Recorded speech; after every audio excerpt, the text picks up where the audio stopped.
wípé àwa wá ń sọ pé ẹ má bú àwọn irúnmọlẹ̀ wa, ẹ má sọ̀rọ̀ sí àwọn irúnmọlẹ̀ wa, ó wá ń sọ sí pé ẹnìkan èròjọ́ pé wọ́n bú ànábì. Má lọ bá yín wá fídíò ibi tí Alfulani ti fẹ́ ké tó. Ẹ káàbọ̀ síkànnì Orílómọ́sìn. Tó bá jẹ́ gbà àkọ́kọ́ tí yín rèé tí ẹ bá ń wò wá, ẹ jọ̀ọ́ ẹ bá wa buwọ́ lu subscribe button yẹn, kẹ́ ẹ sì má gbàgbé láti tan notification button kó lè máa notify yín tá a bá ṣe ń drop àwọn fídíò wa tuntun. Ẹ tún wá wo èyí tí a tún mú wá lénìí nípa arábìnrin kan tí wọ́n sọ̀rọ̀ lórí ìṣẹ̀ṣe. Mo fẹ́ jẹ́ ká wò àwọn program mi wọ́n máa bẹ̀rẹ̀ lórí fídíò kọ̀ọ̀kan tí mò ń post náà ni màá sì ṣe program lé lórí ní kọ̀ọ̀kan láti máa fi ṣe correction àwọn nǹkan kan torí pé kí ni ambassador of peace òun lèmi Bayo Black. Ẹ bá mi wo fídíò yìí, ẹ̀yin náà ẹ comment kí lè wo ń gba yín, kí lè opinion ti yín nípa nǹkan tí arábìnrin oníṣẹ̀ṣe yìí tí wọ́n sọ lórí ìṣẹ̀ṣe àti nípa mùsùlùmí. Ẹ bá wa wò ó kí ẹ sì má gbàgbé láti share rẹ̀, ẹ subscribe. Iṣẹ́ máa bẹ̀rẹ̀, àlàáfíà gbọ́dọ̀ jọba ní ilẹ̀ Yorùbá. Ire ayé wa kò ní yẹ̀lẹ̀. Ẹ yẹ ká wo fídíò yìí, ó yá ẹ wo fídíò yẹn. Kọ́kọ́ fún ẹ kò sí wàhálà.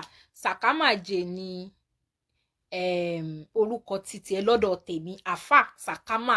Èmi mò ń sọ báyìí sìn, mò ń dárúkọ ẹ kò lọ mọ́ ọlọ́pàá ẹ wá. Àfà àbí Sheik lórúkọ péjì, Sheik Sàkámà. Látẹ̀ní lọ àfà Sàkámàjè ni orúkọ tèmi fún ẹ. Ṣó ti yé bí ìwọ náà ṣe máa ń pe bàbá wa Adéifá Ìwàlẹ̀sìn ní DJ YK.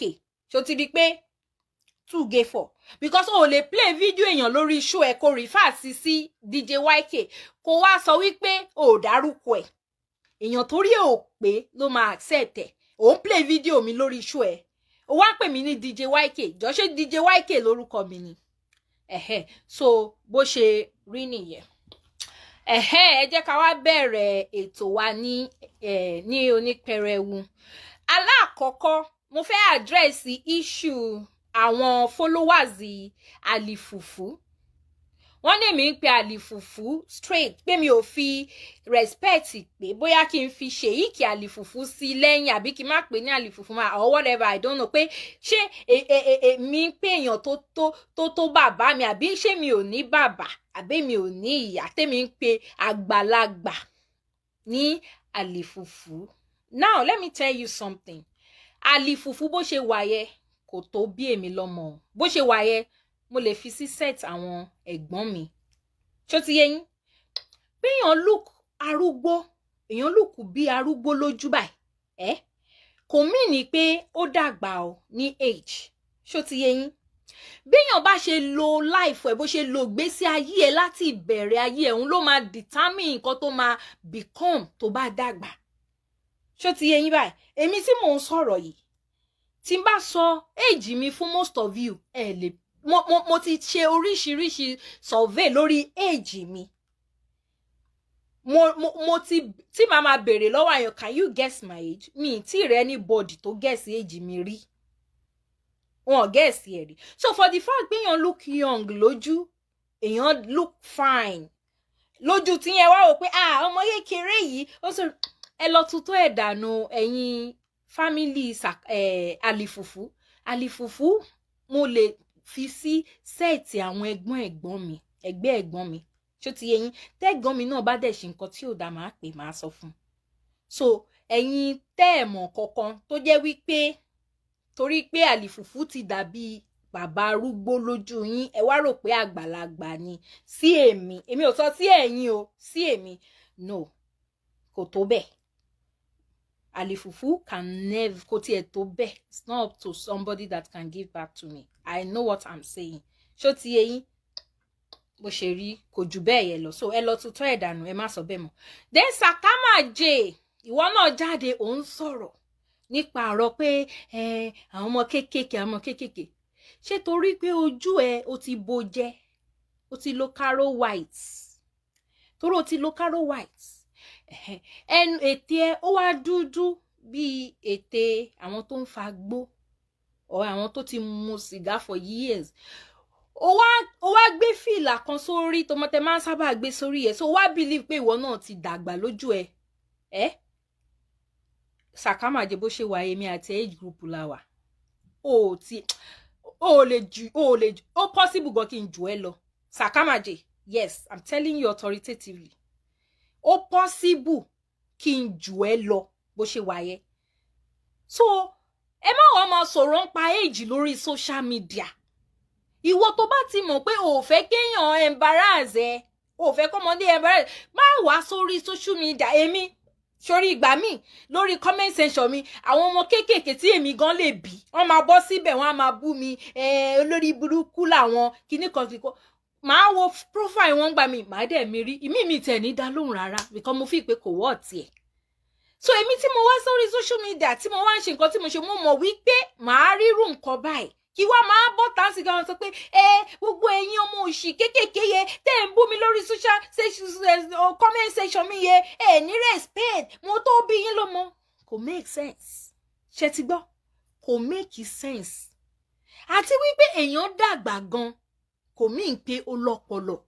Yorùbá tó ní ká máa respect àgbàlagbà náà, òun náà ló sọ wípé ó pàdé àgbàlagbà lọ́nà, ó ní kó wá yá ẹ lọ́gbọ́n. Ìwọ mọ̀ bóyá wèrè ló ṣe tó fi dàgbà. Ṣé get nǹkan tí mo sọ? For the fact pé èèyàn dàgbà kò mean pé ó lọ́gbọ́n. For the fact pé Yorùbá ní ká respect àwọn àgbàlagbà, àwọn náà ló tún ní pé ká wà careful irú àwọn àgbàlagbà tá fẹ́ lọ gba ìmọ̀ràn lọ́wọ́ wọn, because tó bá jẹ́ wípé àgbàlagbà tí orí ẹ̀ ò pé ni láti kékeré títí tó fi dàgbà, orí ẹ̀ ò ní pé náà, tó bá dẹ̀ máa fún ẹ ní advice based on that ni. So age is just a number. Yorùbá kò fẹ́ ká máa respect àwọn àgbàlagbà wa because naturally, and bó ṣe yẹ kó rí nìyẹn, naturally ó yẹ kí àgbàlagbà kó gbọ́n jọ ọmọ kékeré lọ because of experience tí àgbàlagbà tó ti ní nílé ayé. Ṣùgbọ́n the reverse is the case ní ayé ìsìn, torí àwọn àgbàlagbà tá à ń rí nísìn láti kékeré lọ ti yòmùgọ̀, wọ́n dẹ̀ yòmùgọ̀ yẹn tó fi dàgbà ni. So ìtorí èlé máa ráwọn àgbàlagbà kan lórí social media tó bá sọ̀rọ̀ báyìí wò pé pẹ̀lú bí eléyìí ṣe dàgbà tó wo nǹkan tó ń jáde lẹ́nu ẹ̀, ẹ má jẹ́ kó yà yín lẹ́nu because láti kékeré bẹ́ẹ̀ nílé ayé wọn ti ṣe rí. Ṣó ti yé yín?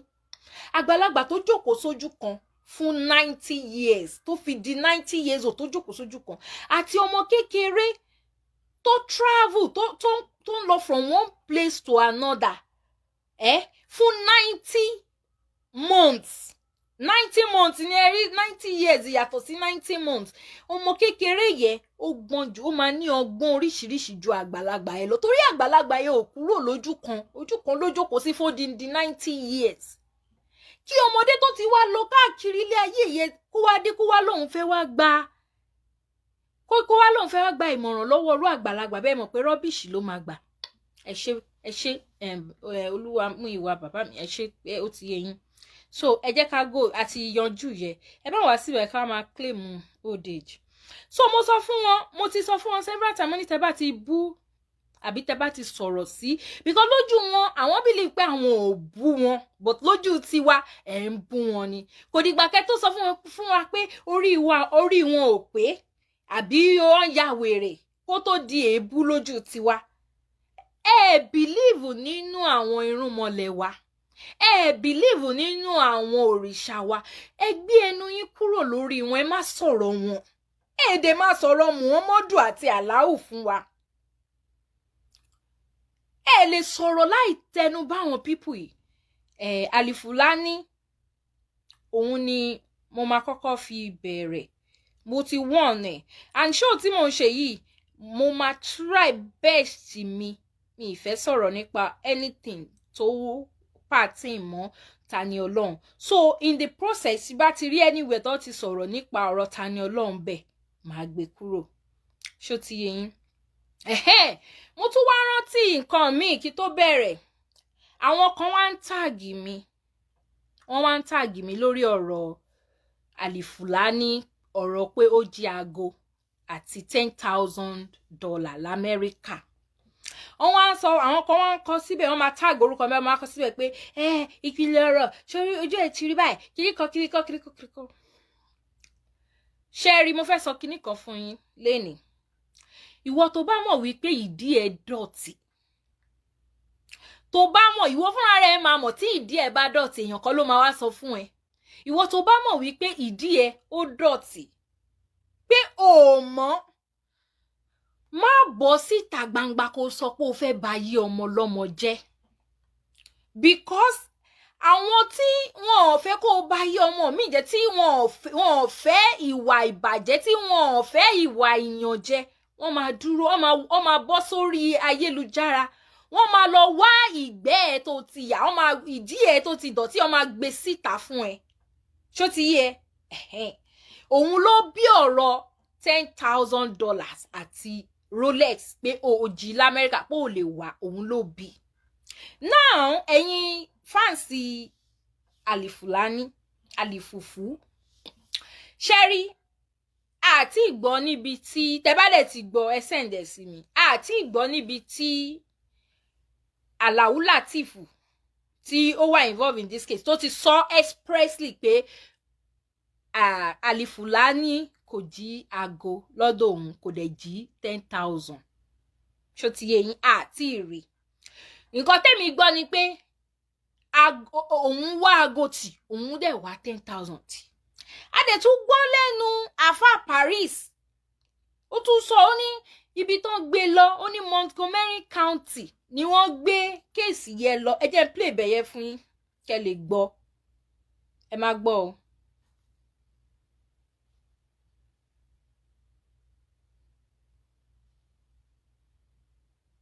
ó ń bọ̀ wẹ́ fún mi ní ìṣẹ́jú díẹ̀ ó ní Montgomery County ni wọ́n gbé kéèsì ọ̀rọ̀ jíago yẹn àti $10,000 yẹn pé ibẹ̀ òun ló gbé lọ́bẹ̀ so wọ́n wọ́n dà pé tí ò bá sí pé bóyá ọ̀rọ̀ aago miss àbí $10,000 miss ṣé wọ́n máa gbé nǹkan kan lọ sí kóòtù ni ṣó yẹ yín èmi ò wọ́n ó lè jẹ́ mi mọ̀ bóyá òótọ́ ni bàbá yẹn sọ pé gbé lọ sí Montgomery ẹ máa gbọ́ lẹ́nu ẹ̀. wọ́n ní Alhaji Fulani ó jí aago Rolex pẹ̀lú $10,000 kò sọ sójú anybody torí mo rántí gbà tí Saheed Shittu sọ̀rọ̀ wọ́n dárúkọ mi níbẹ̀ mi ò mọ̀ kankan nípa ẹ̀ ṣùgbọ́n mo ń ṣèwádìí ẹ̀ láti ìgbà tó ti dárúkọ mi ṣùgbọ́n lónìí mo fẹ́ sọ̀rọ̀ nípa ẹ̀ ọ̀rọ̀ yẹn pọ̀ màá sọ díẹ̀ níbẹ̀ ọkùnrin tí wọ́n ń pè ní Alhaji Alao Lateef tó máa ń gbọ́ voice mi ẹ jọ̀ọ́ ẹ contact mi pẹ̀lú free right ẹ pè mí bí kẹ drop number yín sí ọ̀dọ̀ torí pé mo fẹ́ gbọ́ lánàá yín kó tó di pé mo wọnú ọ̀rọ̀ yẹn nípa pé Alfa Fulani ó jí aago Rolex $10,000 àti $10,000 mo fẹ́ gbọ́ nípa ẹ̀ dáadáa mo dẹ̀ fẹ́ sọ pẹ̀lú àwọn ẹ̀rí tó wà ní ọwọ́ mi tí ẹ bá gbàgbé kéèsì tá a sọ yìí ó ṣẹlẹ̀ ní 2018 ó ní kéèsì yìí ṣẹlẹ̀ nígbà tí mo ṣèwádìí mi kóòtù tó ń lọ Montgomery ní kóòtù tí wọ́n lọ ní Maryland Amẹ́ríkà. ṣe ti gbọ́ ṣe gbọ́n kan sí bàbá ìwí ó ní kóòtù tí wọ́n lọ ó ní Montgomery ní kóòtù tí wọ́n lọ ní Maryland l'Amẹ́ríkà so ibi tẹ́mi ti wá ń béèrè question yẹn pé okay if there was no any case of aago or Rolex kí ló gbé lọ sí court so bóyá nǹkan míì ló wá gbé lọ court o àti ìmọ̀ o ṣóyè yín àmọ́ o because Nigeria kọ́ ni Montgomery court wà ní Maryland ṣó ti yé yín kì í ṣe Maryland ti Nigeria Maryland America ni Montgomery wà ṣóyè yín so àwa mọ̀ bóyá ọ̀rọ̀ aago yẹn náà ni bóyá ọ̀rọ̀ Rolex náà ni wọ́n gbé lọ sí kóòtù ṣó ti yé yín so àti mọ̀ so ẹ̀yin tẹ́ ń táàgì mi níbi tí Saheed Shittu tó ti ṣe àrẹ́njí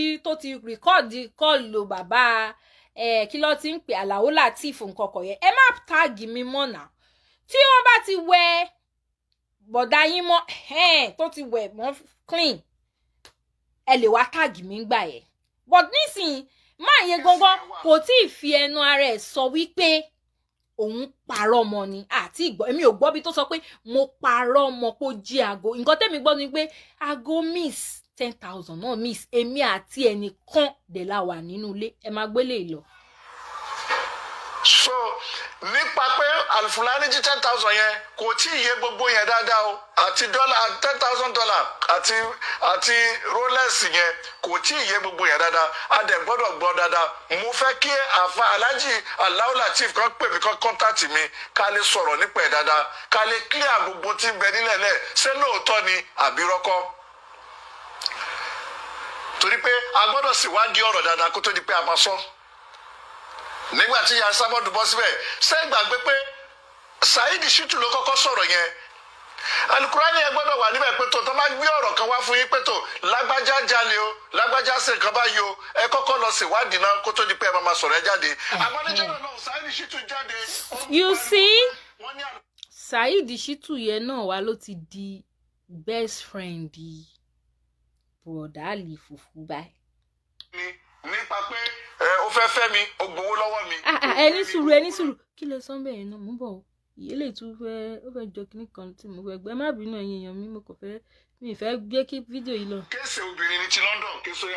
ok mo gbọ́ wọ́n ní pé wọn ò lè wọ London náà wọ́n ní dádì wá àlèfò. fún Alfa Fulani láti wọ London Alfa Fulani ò lè wọ London kí ló fà á kéèsì obìnrin ní ti London kéèsì à ń jí owó ṣe sọ yẹn náà kéèsì obìnrin ni nípa pé ó fẹ́ fẹ́ mi ó gbowó lọ́wọ́ mi ó fẹ́ mi ó gbowó lọ́wọ́ mi mùsùlùmí ni wá o ẹ jẹ́ ká máa sòdodo ọ̀rọ̀ o.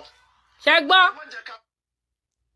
àwọn ará Amẹ́ríkà kọ́ ló ní kíkọ́ tún máa wọ London a tún ti gbọ́ eléyìí bí mo bóyá ẹ̀yin ti gbọ́ tẹ́lẹ̀ wọ́n ní wọn ò tún lè wọ London náà ẹ jọ wọ́n ní kéèsì aago kọ́dẹ̀ ní ti London kò ń ṣe $10,000 ní kéèsì pé ẹ ṣáà rí nǹkan ẹ gbọ́ nǹkan tí bàbá yìí sọ àbẹ́ ẹ gbọ́ ṣẹ́ gbọ́ àbí kí n tún play wọ́n ní wọn ò lè wọ London náà mọ́ wọ́n lẹ̀ ní kéèsì obìnrin pé wọ́n fẹ́ obìnrin kan wọn ò fẹ́ obìnrin kan òun ni ò jẹ́ kí wọn ò lè wọ London mọ́ eléyìí ni mò ń bọ̀ wọ́n ní kí ni mò ń bọ̀ ẹ jẹ́ kí ni àlìfù máa ń ṣe mò ń bọ̀ tí mo lè rí kà ṣe tí ó sì mi ò rí kíní ìkàṣà kí ni àlìfù ṣe tí wọ́n ń gbé kóòtù ní òun náà ni ẹ má bí mo tètè rí àmọ́ pé kí ni nǹkan tó ṣe tí wọ́n fi gbé wọn lọ sí court lamẹ́ríkà nǹkan tẹ́niyẹn ń sọ lórí comment section yẹn kí ni nǹkan tí wọ́n ṣe tí wọ́n fi gbé wọn lọ sí court lamẹ́ríkà tí ò bá ń ṣe ọ̀rọ̀ àgọ́ wọn ní wọ́n parọ́ ti àgọ́ àti 10,000 mọ́ wọn ní okay so but wọ́n lọ gbé wọn lọ court Montgomery ní Maryland kí ni wọ́n ṣe then lè tún bàbá yìí náà tún wá sọ pé wọn lè wọ London mọ́ pé ṣé ti London yẹn náà ṣọ̀rọ̀ jẹ́ àgọ́ ni ẹ máa gbọ́. wọ́n ti gbé Red Cross fún Alfa Fulani láti wọ London Alfa Fulani ò lè wọ London kí ló fà á kéèsì obìnrin ní ti London kéèsì à ń jí owó ṣe sọ yẹn náà kéèsì obìnrin ni nípa pé ó fẹ́ fẹ́ mi ó gbowó lọ́wọ́ mi ó fẹ́ mi ó gbowó lọ́wọ́ mi mùsùlùmí ni wá o ẹ jẹ́ ká máa sòdodo ọ̀rọ̀. Ọlọ́run ṣe bàbá tó ń sọ̀rọ̀ yìí broda yín ni nínú ẹ̀sìn ìsìlámù ṣe ti gbọ́ báyìí wọ́n ní wọ́n tún ti gbé Red Cross láti pé lè wọ London mọ́ pé ṣé ọ̀rọ̀ àgọ́ náà ni wọn ò fi lè wọ London mọ́ àbí ṣé ọ̀rọ̀ $10,000 wọ́n ní no pé ọ̀rọ̀ obìnrin òun ló fà pé wọ́n fẹ́ obìnrin wọn gbowó lọ́wọ́ obìnrin nǹkan kan now èmi ò wá láti bà Alfulani jẹ́ o Alfulani ẹ ti gùn jù alifufu ṣe rí alifufu gẹ́gẹ́ bí nǹkan tí mo ń sọ lẹ́ẹ̀kan ìwọ tó fẹ́ bà tèèyàn jẹ́ kọ́kọ́ lọ wo ara ẹ̀ náà ṣé ara ẹ̀ mọ́ kó tó ló fẹ́ bà tẹni débi kọ́ mo máa ń tẹnu mọ́ pé téèyàn bá náà ka burúkú sí èèyàn kan báyìí ṣe rí kàbí torí kóńkó yìí tó bá nà sí èèyàn kan báyìí sórí mẹ́rin yòókù yẹ ọ̀dọ̀ ẹni kí lẹ̀ ń tẹrẹ èdè fún ṣàparọ́ ń bí nítorí Ọlọ́run ṣe wá ní conscience báyìí ẹ̀yin people yìí ẹ jọ̀ọ́ ẹ bá mi tẹ love and like torí àwọn family Alfulani àparọ́ náà reality lélẹ̀ Alfulani dé orí show ìyá Esabod. Ìyá Esabod ń sọ fún pé àwọn èèyàn complain pé ìwọ ló gbé ọ̀rọ̀ bọ̀bọ́ yìí sórí jù. Mi fẹ́ dárúkọ ẹ̀ kọ́mọ tí mi fẹ́ fi bẹ́ẹ̀ sọ̀rọ̀ ẹ̀. Ṣó ti yé yín tó máa pè ní bọ̀bọ́ yẹn tí mo sọ. Ó dé wá ó dé kúrò fún wa tí gbogbo ayé àwọn followers yẹn gan mọ̀ pé ìwọ ló gbé sórí jù tó an extent wípé wọ́n wá ń pè ẹ́ sórí show. Wọ́n wá advice ẹ pé kó má sọ̀rọ̀ ń pa ẹ̀ mọ́ pé ó ti fẹ́ dìsọ lẹ́nu. As old as you are, tí àwọn èèyàn claim pé arúgbó ni ẹ tèmi dẹ̀ mọ̀ pé òun ṣarúgbó. You understand? Do you have to wait for your followers to tell you what to do? Tí o bá ń ṣe wípé ìkà tó wà nínú ẹ tó fẹ́ ṣe, ìwọ kọ́ lọmọdé yìí torí títí ẹ kọ́ ló fi gbé ọmọdé yìí, ìwọ kọ́ ló kọ petition, ìwọ kọ́ ló gbé lọ sí court, ìwọ kọ́ ló wà ní orí kéèsì rárá, but because àwa mọ̀ níta ni gbogbo yẹn ti ṣẹlẹ̀, àwa mọ̀ nǹkan tó ń ṣẹlẹ̀ nínú sákò yín, a mọ̀ reason tí gbogbo kìíní fi ṣẹlẹ̀. Ṣó ti yé yín? Ó wá dé orí show ìyá Esabod nínú gbogbo àgbáyé. That's when I know that you are not an intelligent man, honestly. Sorry, if you had said the truth, bí ọ̀rọ̀ yẹn ṣe dùn ẹ́, bí gbogbo àwọn ọ̀rọ̀ tí bọ̀bọ́ yẹn ṣe máa ń sọ bí ó tiẹ̀ ṣe dárúkọ ẹ tó máa ń dùn ẹ́ tó wá sọ lórí show màmá yẹn, I would have given you your respect. But for the fact that you came there, ó wá parọ́, ó wá sọ fún màmá yẹn pé èmi ò mọ kankan pé o, èmi kàn ṣe analysis lójú ara ẹ nínú ọkàn ara ẹ. Ṣé analysis ni nǹkan tí wọ́n ń ṣe àbò fẹ́ bá yí ọmọ ọlọ́mọ jẹ́? Ìgbà tí màmá yẹn wá sọ̀rọ̀ pé tó o bá ti lọ tú okùn ní ọrùn ẹni yìí, ìwọ náà wá rí àwọn show tó ń ṣe lẹ́yìn ẹ̀.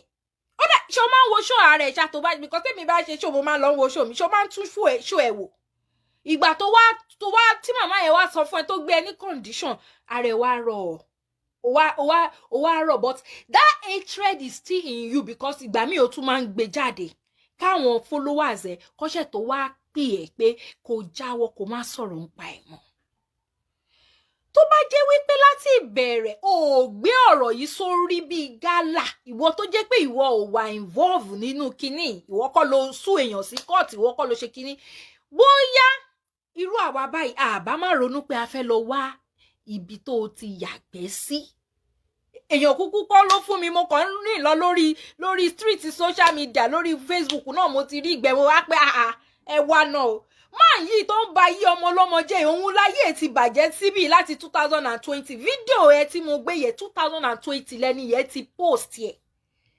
Truth TV, ẹ lọ wo Truth TV, ibẹ̀ ni mo ti mú. Ẹ lọ wo date tí ẹni yẹn ti post yẹ. Ni mo wá wọn ní Alifufu ló yàgbẹ́ sí ibi yìí. Ó dẹ̀ wá fẹ́ balẹ̀ ayé ọmọ ọlọ́mọ jẹ́, ibẹ̀ ni mo ti mú. Ni mo fi wá gbé jáde pé ó yá o. So téèyàn bá ń ṣe rere, tó rẹ̀ mo ní pé program is educative. It's a moral lesson. Tó bá fẹ́ ba ayé èèyàn jẹ́, kọ́kọ́ ro títí ẹnu pé ṣé o ti ṣe burúkú kan síbì kan tẹ́lẹ̀ táwọn èèyàn lè bàjẹ́. I'm not here to attack Alfulani. I'm not here to attack anybody. I am here to tell you the facts. Because Yorùbá tó pa òwe pé tó bá náà ka burú séèyàn kan, mẹ́rin yòókù ọ̀dọ̀ ẹ ló wà. Ṣé ó ti wà bẹ́ẹ̀ àbí ò wà? Ìwọ náà wà nísinmi. O wà ní fọkànbalẹ̀. Because of this issue, you had to stoop so low. Láti drive lọ sọ́dọ̀ Sheik Shittu láti lọ settle. Because èmi mọ̀ pé tí o bá ń ṣe ọ̀rọ̀ yìí ni, you will never settle with Sheik Shittu. O wá lo ọgbọ́n yẹn pé okay, tó bá ti kò tiẹ̀ kọ́kọ́ settle pẹ̀lú Sheik Shittu, tó bá settle pẹ̀lú Sheik Shittu, wàá ṣe wá after few days, wàá ṣe wá pé Sheik Shittu, ìwọ fúnra ẹ ló fẹ́ nu ara ẹ sọ. Ó ní o wá pé Sheik Shittu wá sọ pé àfà Sheik Shittu ẹjọ́ ẹ wá nǹkan ṣe sọ̀rọ̀ Rolex àti 10,000 yìí kiri kan. Òun náà wá wò pé okay, òun lòun gbé jáde lórí program òun tó tọ́. Ó wá bẹ̀rẹ̀ sí ní ṣe gbogbo nǹkan tó ṣe tá fi gbọ́ ìwọ̀nba voice note Alao Lateef tá gbọ́. So in a nutshell, ẹ jẹ́ ká ṣe rere. Ẹ má jẹ́ ká máa hùwà ìbàjẹ́. Tó bá dẹ̀ ti hùwà ìbàjẹ́ síbì kan tẹ́lẹ̀, lọ jókòó jẹ́, má bọ́ síta láti sọ pé o fẹ́ ba ayé ọmọ làkejì jẹ́, torí àwọn ayé máa bẹ́ẹ̀ wú tiẹ̀ náà níbi tó wà, torí ẹni tó ṣu ló gbàgbé, ẹni tó kó o lè gbàgbé. Bílé ayé ṣe rí nìyẹn. So ìyẹn lọ bẹ́ẹ̀, ẹ̀yin fámílì àlìfùfù tẹ̀ ń tàgì mi lórí ọ̀rọ̀ àjí àbí àjí 10,000. Èmi kúkú kọ́ mo sọ, ìjọ tí mo wá sọ lórí show mi, mo gbé evidence, gbogbo yín dẹ̀ lẹ́rọ̀jú Saheed Shittu tó jọ́ mọ̀ ọ̀ya bọ̀dá yín. So Saheed Shittu òun ló sọ, àdẹ̀gbé wá fún gbogbo ayé pé báwo lèèyàn ṣe máa ṣe irú nǹkan báyìí tí ẹ máa wá máa sọ wípé bó ṣe ń ba ayé ọmọ ọlọ́mọ jẹ́ kó continue. Ṣó ti yé yín báyẹn? Ẹ ṣeun.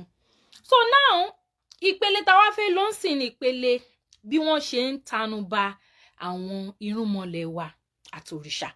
Kí n tó bẹ̀rẹ̀, ẹ jẹ́ n rọra educate yín.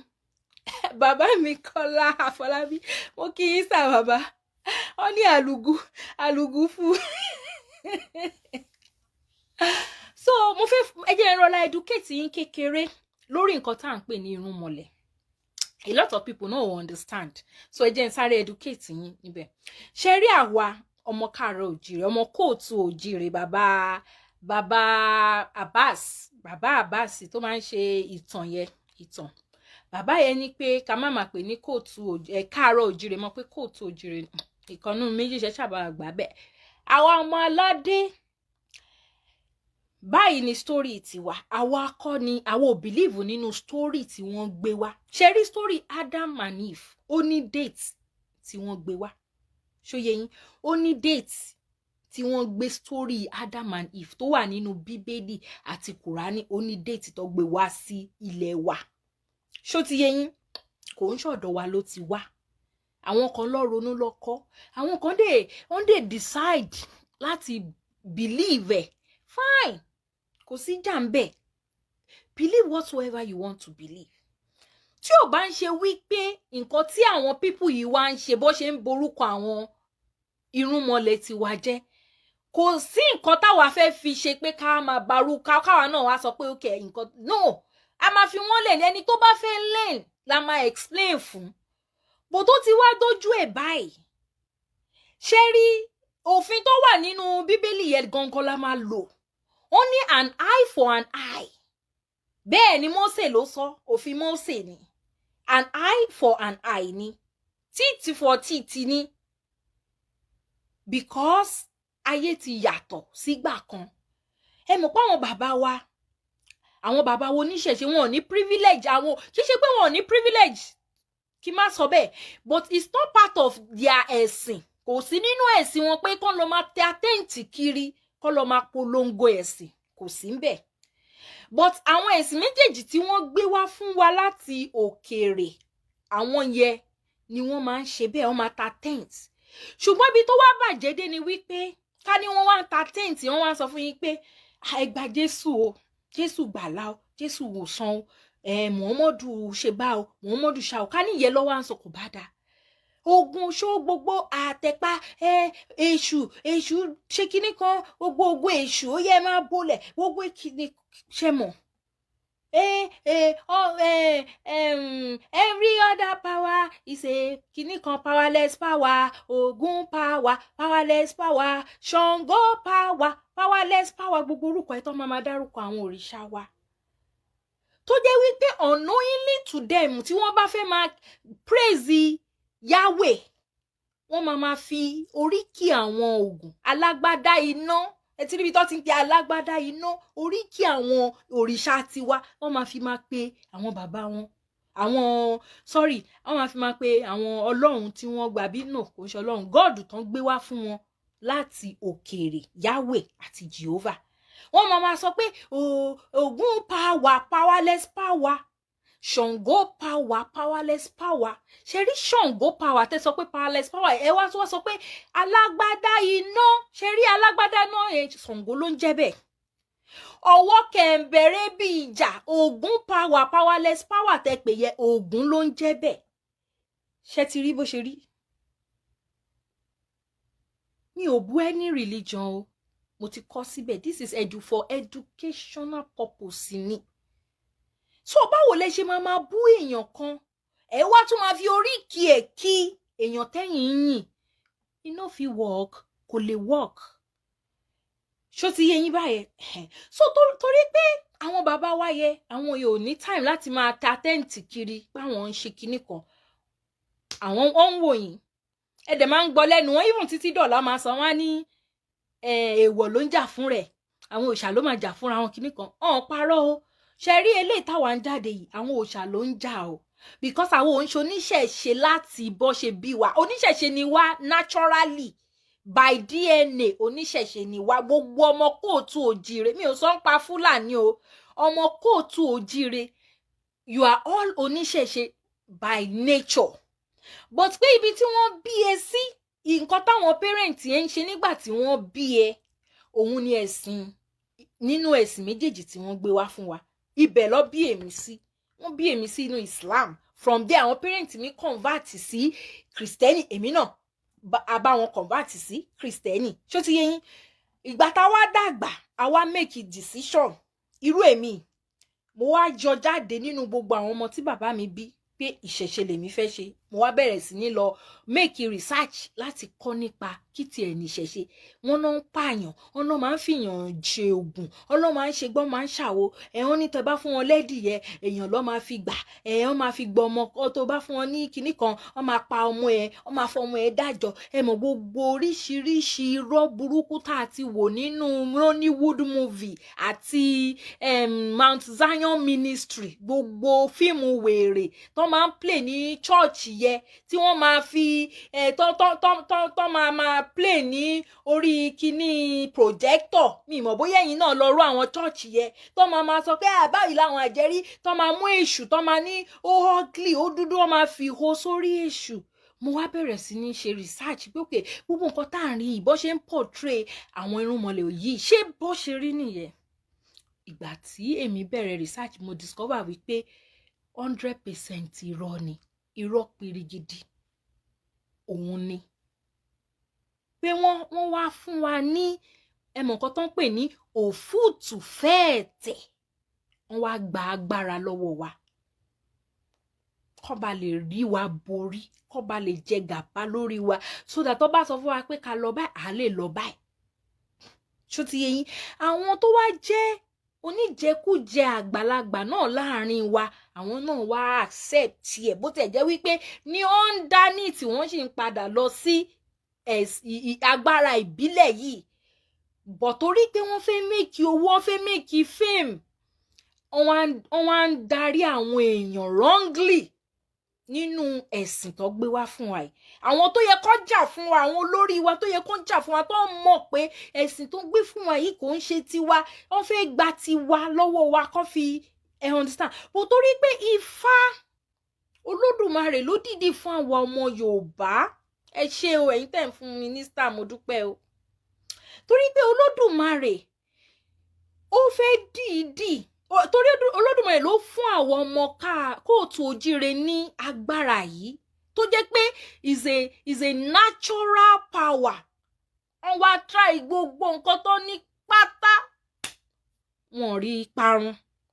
Ṣó ti yé yín? Wọ́n ti try everything láti pa ìṣẹ̀ṣe run, wọ́n wá rí parun. Ṣó yé yín? So nísìn táwa wá tí àwọn nǹkan táwọn bàbá ńlá wa máa ń sọ pé àwọn òòṣà èèwọ̀ ló máa ń jà fúnra ẹ̀. Èèwọ̀ kì í ṣe àwọn iwin tẹ máa ń rí tó máa kù ní Turkey, tó máa wá wọ red and white pé àwọn òòṣà ló máa jà fúnra rẹ̀. Irọ́ o, spirit ni wọ́n ń sìn. Ṣó ti yé yín? They are now spirit. Wọ́n wá kó sínú irú èmi báyìí sìn, tó jẹ́ wípé my background is not ìṣẹ̀ṣe. Wọ́n wá kó sínú mi, wọ́n kó sínú irú ìyá Òṣàtọ́lá, wọ́n kó sínú ìyá Ṣẹ́kẹ̀ Okùn.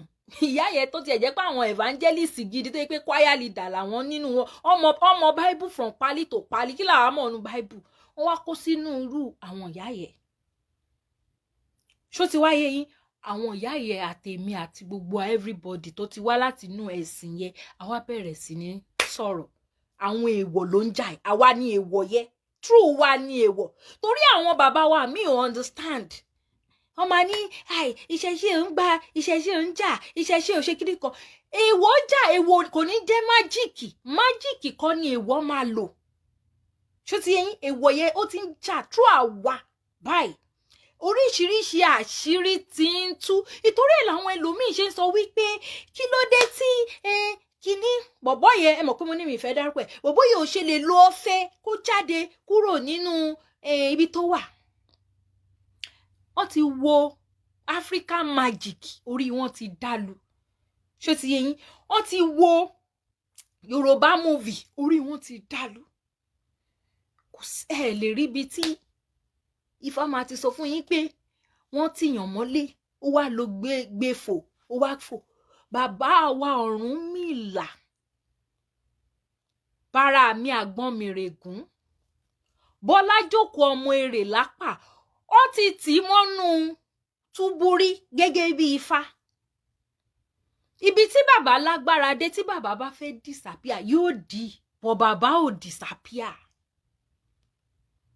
ìgbà tí èṣù ọ̀dàrà tó rí pé bàbá wà nínú túbú ní èṣù ọ̀dàrà wá ló wá bàbá pé kí ló ṣẹlẹ̀ bàbá bá ní wọ́n tì mí sínú túbú ní o kìríkan jẹ́ kí n rí kábíyèsí láti jọjọ òkè o ní ìkan lára àwọn ọmọ kábíyèsí bóyá ìyàwó tí bàbá Ọ̀rúnmìlà fẹ́fẹ́ yẹn náà ní ara ẹ̀ ṣáà ó wá bẹ̀rẹ̀ sí ní àìsàn wá bẹ̀rẹ̀ sí ní ṣàìsàn ṣé àìsàn normal ṣé anybody ò lè ṣàìsàn ṣé májíìkì láìsàn àìsàn ń ṣe májíìkì ẹ ṣáà máa ti gbọ́ ní iye ìgbà pé èèyàn kan síkì wọ́n gbé lọ síbí wọ́n gbé lọ sóhun wọ́n ṣe gbá wọ́n ṣàwo wọ́n rí nǹkan kan ṣe wọ́n ní kán lọ tẹsẹ̀ lébọ̀ àbí ṣe máa lẹ́ẹ̀ tí gbọ́rù kíní yẹn rí ó ṣe nìyẹn kí má fọ̀rọ̀ gùn torí àìsàn tí ọmọ ọba yẹn tó ní òun ló ṣe okùnfà bí bàbá Ọ̀rúnmìlà ṣe kúrò nínú túbú tó fi wá because gbọ́ pé òun ló lè wòsàn tó fi wá wo ọmọ yẹn sàn ẹjọ́ ṣé bàbá ó lo ọ̀fẹ́ gbé fò bàbá lo ọ̀fẹ́ gbé fò kúrò nínú túbú bàbá ò lo ọ̀fẹ́ so there is process wà nínú Ifá there is rules and regulations nínú Ifá so gbogbo nǹkan táwọn people yìí ń sọ tó ń sọ pé Ifá yín ò ṣiṣẹ́ ẹ máa gbọ́ èmi kan mo sọ ẹ gbọ́ lẹ́nu ẹ̀ Ifá yín ò ṣiṣẹ́ ti Ọ̀rúnmìlà yín ò ṣiṣẹ́ ti pé kíní kan ò ṣiṣẹ́ kí ló dé tí kò ṣe di ọ̀fẹ́ kó fò jáde kó ṣe kíní kan sàkámàjẹ o need láti lọ erase gbogbo movie tó ti wò gbogbo Yorùbá movie tó ti wò yẹn lọ erase ẹ lọ́pọlọ ẹ̀ ṣó ti gbọ́ because gbogbo nǹkan tó ń gbọ́ ẹ̀ fantasy ni it's not reality there is rules and regulation in ìṣẹ̀ṣe there is processing kò ń ṣe magic ìṣẹ̀ṣe is not magic and I'm going to use this opportunity a lot of people have been coming to my DM wọ́n ti wá béèrè oríṣiríṣi nǹkan mo dey appreciate mi kì í dá yín lóhùn kì í ṣe pé mo mọ̀ máa dá yín lóhùn because èrò ti pọ̀ jù ṣó ti yẹn ẹlòmíà kan wà ní good morning good evening good night ẹ wo gbogbo ẹ̀yin tẹ́ ṣe good morning good evening good night èmi náà ṣe good morning mo fọ opportunity yẹn ṣe good morning fún yín bí báyìí good night good evening good afternoon mi ò kò possible lè dáhùn gbogbo yín lóhùn lẹ́ẹ̀kan náà ṣe understand anybody tó bá ní message tó wà very important ẹ fi sí in detail in more details tí n bá rí iye tó pọ̀ ó máa attract mi sí màá kà má dé response sí yín ṣe understand now ẹ̀yin tẹ́ ṣẹ̀ṣẹ̀ ń bọ̀ wá sí ìṣẹ̀ṣe torí kẹ́ má bàa kó sí ọwọ́ ọlọ́wọ́ ẹ má lọ wọ one chance ó níbi tá ti ń kẹ́kọ̀ọ́ ẹ kọ́kọ́ kẹ́kọ̀ọ́ náà kẹ́ mọ̀ ibi tẹ́ ti ń kẹ́kọ̀ọ́ yẹn máa béèrè oríṣiríṣi ìbéèrè ẹ lè mọ̀ gbogbo ẹ̀ tán jọ kan o ẹ gbogbo mo gbé sórí kíní mi pé àwọn kan ó lọ sílé kéwú fún 20 years nǹkan tó di ṣèyíkì àbá àfà but ó fẹ́ mọ̀ everything nípa ìṣẹ̀ṣe ọ̀n wá fẹ́ lọ kọ níbòmí orí Facebook yìí lọ́wọ́ fẹ́ mọ̀ bọ̀ ìjọ kan ló fẹ́ fi mọ̀ kò lè work ṣó ti yé yín tẹ́ bá fẹ́ mọ̀ nípa ìṣẹ̀ṣe dáadáa ẹ wá sórí TikTok ẹ lọ follow bàbá wa Ifá Sòótọ́, Ifá Sòótọ́, bàbá wa Ifá Aláhéré owó, bàbá wa Ifá Máyọ̀wá, ìyá wa Ìyánífá Ọ̀ṣúndámilọ́lá. Ẹ wá sórí iṣẹ́ rí tẹ́ bá ti follow kan ní gbogbo àwọn tí mo dárúkọ yìí, gbogbo wọn ló máa always wà pọ̀. Tẹ́ bá ti follow ẹnìkan tó bá ti ń ṣe lecture or tó ti ń ṣe show, tó ti ń ṣe ìdánilẹ́kọ̀ọ́ nípa ìṣẹ̀ṣe, ẹ máa rí gbogbo àwọn babaláwo yòókù, ẹ wá lè follow wọn bẹ́ẹ̀. Ẹ kọ́kọ́ kọ́ ẹ̀kọ́ náà, ẹ má kàn lọ já gbòmù. Tẹ́ bá wá síbẹ̀, ẹni tó bá need the urgent attention pé okay, bóyá you are going through one thing, you don't want to fall into the wrong place, you now need urgent attention. Ibẹ̀ ẹ lè sọ fún wọn, then they will now advise you what to do. Èmi, I'm not going to refer you to any babaláwo. Èmi ní babaláwo ọ̀pọ̀ yẹ́yẹ̀yẹ́. Tẹ́yìn fúnra yín bá ti gbọ́ bó ṣe ń sọ̀rọ̀, you will now choose. Orí yín ẹ wá máa ṣe ìwúre lójoojúmọ́ pé orí mi o, ẹ fọwọ́ kan orí yín báyìí pé orí mi gbé mi kọ aláwo re. Tẹ́ bá ti jí láàárọ̀, tẹ́ ti júbà Olódùmarè, ẹ wá di orí yín mú báyìí, ẹ wá máa ní orí mi ò gbé mi kọ aláwo re. Ṣó ti yé yín? Ìyẹn ti lọ báyẹn. So mo ń bọ̀ o, Sakama Alfulani ló kọ́kọ́ sọ̀rọ̀ sí irúnmọlẹ̀ wa, because tó bá sọ̀rọ̀ sí Muhammadu yín, high blood pressure lẹ máa ní, blood pressure yín máa ṣe gbò, ó máa high báyìí. But tẹ́yìn bá ń sọ̀rọ̀ sí irúnmọlẹ̀ wọn onírúnmọlẹ̀, a máa dùn yín. Ẹ̀yin dẹ̀ lẹ máa ń bẹ̀rẹ̀, ẹ̀yin people yìí lẹ máa ń bẹ̀rẹ̀. Ẹ jẹ́ n play ti àlìfùfù fún yín, because lójú tí yín ẹ sọ pé àwọn ló ń bú ebú, àwọn ò bú ebú, àwọn ò ṣe kinní kan. Ẹgbẹ́nu dákẹ́. Alfulani mo fi jọ gbẹ́nu sàn, gbé ẹnu ẹ sàn, bó ṣe máa ń sọ nìyẹn tó bá ń play video àwọn èèyàn. Ẹ sọ gbẹ́nu sàn, mi tí ni ó sọ̀rọ̀, ìwọ náà gbé ẹnu sàn, mi tí ni ó sọ̀rọ̀. Alfulani mo fi jọ, bàbá yín mo fi jọ, ẹ má bú mi. So láti 19 1 minute ni 19 to 20 guy yìí Alfulani, ẹ mọ̀ pé mo pé Alfulani guy, ẹ̀jẹ̀ àwọn kan máa tún máa ru. Wọ́n ní Sheik wa ló ń bá sọ̀rọ̀ bẹ́ẹ̀, serious. Ṣé Sheik tèmi ni? Understand? Kì í ṣe Sheik tèmi, Sheik ti wọ́ ni. So nǹkan tó bá wùn èmi lèmi lè pè, because bóun náà ṣe ń ṣe nìyẹn. So nǹkan tó bá lè gbà má ṣe fọ́mọlà kejì ẹ. Ṣó ti yé ẹ? Kò dé kí n ṣàgbàlagbà, kódà kó jágbàlagbà, I don't care. Ìwọ tó lè lẹ́nu tó lè sọ̀rọ̀ sí irúnmọlẹ̀ tiwa, irúnmọlẹ̀ tiwa náà ń ṣẹgbẹ́ ẹ̀. Nǹkan tó bá lè gbà kó ṣe fún ẹ, ìwọ náà má ṣe fún ẹlòmíì náà. Ṣó ti yé? Gbogbo ẹ̀yin tẹ́ ń support irọ́, ẹ̀yin náà ẹ lọ jókòó kẹ́ lọ rò ó náà, ẹ lọ rò ó pé nǹkan tí lady yìí ń sọ. Ẹ ṣáà rí lady kan tí mo gbé fídíò ẹ̀ sórí page mi tó sọ̀rọ̀ nípa ọmọ tí wọ́n lọ nù lọ. A gbọ́ sí pé wọ́n ti pọ́ ọmọ yẹn, pé ẹni tó ń lù yẹ kó ti kú. A gbọ́ pé wọ́n lù pa ni. Ìsìlámù aláwọ̀ ẹ̀kẹ́ pààyàn, màá play ẹ̀ fún yín, kì í ṣe mi mo sọ. Ìsìlámù ó aláwọ̀ yín kẹ́ pààyàn, but kò sí èyí tó kàn wá bí kò ń ṣe ẹ̀sìn tiwa, wọ́n gbé wa ni. Tó bá dẹ̀ ti gbé nǹkan wá, bó ṣe máa ń rí nìyẹn, kò ń ṣe natural. Ẹ máa gbọ́ o.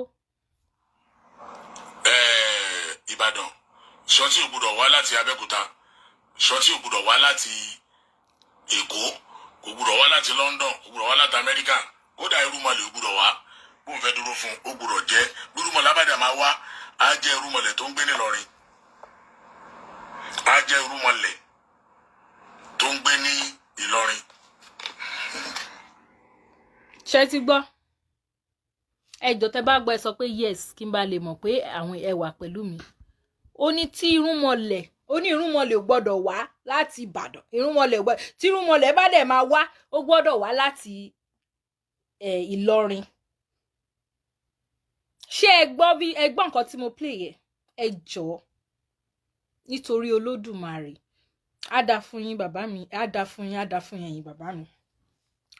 Ṣé nǹkan tí mo sọ ṣé mo right ń sìn pé àwọn people yìí wọ́n lè sọ̀rọ̀ wọn láì dárúkọ àwọn irúnmọlẹ̀ wa ṣé ti rí ń sìn pé mi ò exaggerate á dá fún yẹn tẹ́ ń ṣe yes ṣé ti rí pé mi ò exaggerate ẹ rí pé tí wọn ò lè sọ̀rọ̀ wọn ò lè preach wọn ò lè ṣe anything láì dárúkọ irúnmọlẹ̀. This was a 1 hour show ẹ wo this was a 1 hour 15 minutes show tí Alfulani ṣe 1 hour 15 minutes show péré ò dẹ̀ lè ṣe show yẹ without talking about our irúnmọlẹ̀. Now ó sọ pé irúnmọlẹ̀ ò lè wá láti Ìbàdàn tí irúnmọlẹ̀ bá dẹ̀ máa wá ó máa wá láti Ìlọrin ni ẹ jọ̀ọ́ ṣé Alfulani ṣó yin irúnmọlẹ̀ wa nìyẹn torí wọ́n máa sọ wá ní ẹ̀yin lè máa ń búyàn ẹ mọ bú èébú ní ẹ mọ bí èébú kíníkan ẹ jọ̀ọ́ ṣé statement yẹ ṣó yin irúnmọlẹ̀ tí bá wá sọ pé Muhammadu ó fẹ́ Aisha lọ́mọdún 6 ó dẹ̀ bá sùn lọ́mọdún 8 ẹ jọ̀ọ́ ṣé mo jẹ̀bi ẹ bá mi dá ẹ̀yin ni mò ń bi yín o ṣé mo jẹ̀bi àbí lẹ́yìn ìgbà tí wọ́n ti sọ̀rọ̀ ń pa irúnmọlẹ̀ wa tó ti fẹnu àtẹ́ bá irúnmọlẹ̀ wa ṣé ìwọ ló máa sọ fún mi bí mo ṣe máa àdírẹ́sì ẹni tẹ́yìn fólò. Bàbá mi Adétòkunbọ̀ irọ́ ló pa ó wá parọ́ ni ẹ̀yin náà ṣáà rí gbogbo ẹ̀ bó ṣe ń lọ. Ẹ ṣé o ṣé tí bá tèmi náà bá tẹnu àtẹ́bù Muhammadu bó ṣe wùn mí látọkàn mi ṣé mo jẹ̀bi ti Alfulani mi ò fẹ́ jẹ́ kí ṣòyí gùn ju ẹ̀rọ pa ti jó sẹ́yìn títí ẹniyẹn o ẹ jẹ́ wá gbé ti sàkámàjè wá fún mi. Ó ti tó Alfulani gbẹ́nu dákẹ́ ó ti tó torí mo ráyè wọn mo bá wọn kọ sí mi ìfẹ́ waste time mi mo lọ wá mínítì yẹn mo kọ sínú ìwé fún wọn. Sàkámàjè ń tiẹ̀ ó bẹ̀rẹ̀ tiẹ̀ di first one ó bẹ̀rẹ̀ láti 30 minutes ẹ máa wò ó tẹ bá ráyè later ẹ lè lọ wo show yẹ kẹ wo true aṣọ tí wọ́n wọ̀ ń bẹ̀ ẹ lẹ máa fi mọ̀ ẹ máa gbọ́ o. Ẹ wò gbẹ́nu bú lọ Bísí what kí ló jẹ́ Bísí ṣé ẹ ti rí Sàkámà ẹ rí bójú ẹ ṣe jóná torí pójú ẹ ti jóná o ti look arúgbó wo ètè ẹ bó ṣe rí so wá sọ̀rọ̀ ó ṣe ṣòfẹ́ mi o èmi máa ṣì play ó wá sọ pé àwọn ọmọ kéékèèké yìí no don't say that next time mo kàn wọ́n ọ̀nà má sọ bẹ́ẹ̀ next time bó ṣe wáyé tá bá dálẹ̀ ta tún ṣá mo lè jù ẹ́ lọ yes I'm saying it authoritatively èmi ò lo cream wo orí àbí àwọn moisturizer òun lèmi fi ń para ìgbà mi rántí para ṣó ti yí ẹ torí ìwọ ti wá lo cream o ti bójú iye omi ni pé o wá look older than your age iye omi ni pé o darúgbó ṣó ti yí ẹ okay ìsìn ló máa sọ̀rọ̀ ní 13 minutes jẹ́nbẹ́ gbé sí 13 minutes. ó mọ̀ wípé Ṣàngó èsè babalá bàbá ẹnìkankan lẹ̀ Yorùbá. Jẹ́ ti gbọ́ o.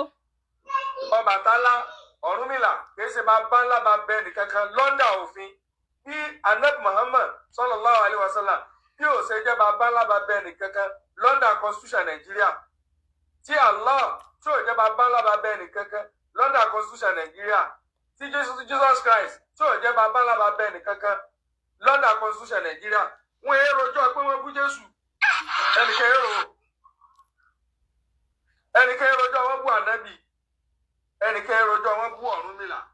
Ṣé gbọ́ ó ní ẹnìkan òun rojọ́ pé wọ́n bú Ànábì ẹjọ́ ẹ̀yin tèmi ẹ má parọ́ ká má purọ́ ká má jalè bá ṣe máa ń sọ nígbà kékeré ká má purọ́ ká má jalè. Ṣé wọ́n rojọ́ pé wọ́n bú Ànábì àbí wọn ò rò torí eléyìí ń parọ́ ń sìn pé ẹnìkan òun rojọ́ nísìn torí wípé àwa wá ń sọ pé ẹ má bú àwọn irúnmọlẹ̀ wa ẹ má sọ̀rọ̀ sí àwọn irúnmọlẹ̀ wa ó wá ń sọ sí pé ẹnìkan ń rojọ́ pé wọ́n bú Ànábì má lọ bá yín wá fídíò bíi tí Alfulani ti fẹ́ ké tó sọ pé bọ̀bọ̀ yẹ ẹ ṣáà mọ bọ̀bọ̀ yẹ ọmọ 29 years old ní wèrè Sakama je wáyé lóde ọlọ́mọ 29 years old ni ẹ Ọlọ́run last born pátápátá last born wa sọ wípé mẹ́wàá ni wá ní family wa àti ẹlẹgbẹ́. Now because of wípé bọ̀bọ́ yìí ó fẹ́ manipulate orí àwọn èèyàn especially àwọn tó ń follow ẹ̀ because àwọn tó lọ́gbọ́n ò ní believe nonsense ẹ̀ ó wá níbẹ̀ ẹnìkan brojọ́ pé wọ́n bú ànábì ẹ̀yin tẹ́ ẹ fẹ́ kú nítorí bọ̀bọ́ yẹn ó máa ń sọ̀rọ̀ ó máa ń tó àṣírí ànábì yín kí ló dé tẹ́ ṣe fẹ́ kú lórí ẹ̀ whereas ẹ̀yin lè kọ́kọ́ béèrè o. Yes, he said under Nigerian constitution but under Nigerian constitution náà ni gbogbo wa wà làwọn náà fẹ́ kú àwọn ò ṣáà lọ fi ọlọ́pàá mú wọn pé wọ́n bú Ṣàngó àbí tó bá bú Ṣàngó àwa ó bú Muhammadu wọn padà tó bá bú Ògún àá bú Muhammadu wọn padà àá bú Allah wọn ṣe understand under constitution Nigeria náà ni gbogbo wa wà kò dẹ̀ sẹ́nibọ̀dì tó fọlọ́pàá mú wọn kán bú Ṣàngó àbí wọ́n bú Ògún àbí but àwọn ń sìn ara ń ta wọ́n fẹ́ kú pé èèyàn kan jáde ó ń tú àṣírí Muhammadu wọn kì í dẹ̀ ṣe pé ìṣẹ́ dédé ṣẹ́ tí ò bá need because ẹ̀yin lẹ kọ́kọ́ bẹ̀rẹ̀ ṣó ti yé yín màá bá yín wá fídíò bíi tí Alfulani ti sọ pé ẹ̀yin tẹ́ ẹ̀ ń sọ wípé kò kàn yín kì í ṣọmọ Ọlọ́rin kíní kan pé kíní kan ẹ̀yin mùsùlùmí tẹ́ sọ pé kò ń ṣe kò kàn yín kì í ṣọmọ Ọlọ́rin èèyàn ń bú ànábì Muhammad ó bú ànábì yín ó bú Kàábà yín náà torí àbòsí ìwọ wá ń sọ wípé èèyàn lè claim pé òun jọmọ Ṣàngó according to Nigerian constitution ó tọ́ ni so torí pé according to Nigerian constitution ó lè claim pé bàbá ẹ̀ ní Ṣàngó does that mean wípé is the fact toro claim pé o mọ nǹkan but o mọ anything for the fact wípé Nigeria because Nigeria kọ́ ni ìlú wa gbogbo wa la mọ̀ gbà tí wọ́n create Nigeria bóyá Sakamaje ò dẹ̀ mọ̀ Sakamaje I am challenging you now go on Google kó lọ search wípé ìgbà wo ni Nigeria wọ́n create Nigeria ìgbà wo ni wọ́n amalgamate wa lọ́dà wá pọ̀ ìdàpọ̀ tí ò tinú ọkàn wa wá tí ò wùn wá Sakamaje mo ti sọ fún yín pé this show is education show is educative show lọ search ní Google pé ìgbà wo ni Nigeria ni wọ́n bí Nigeria for the fact wípé according to Nigerian constitution èèyàn kò lè claim pé ọmọ Ṣàngó lòun which is a lie you are just blabbing there is no constitution of Nigeria tó sọ bẹ́ẹ̀ in the first place but torí pé tẹ́ bá fẹ́ parọ́ tẹ́ bá fẹ́ mú ẹnu yín dúndùn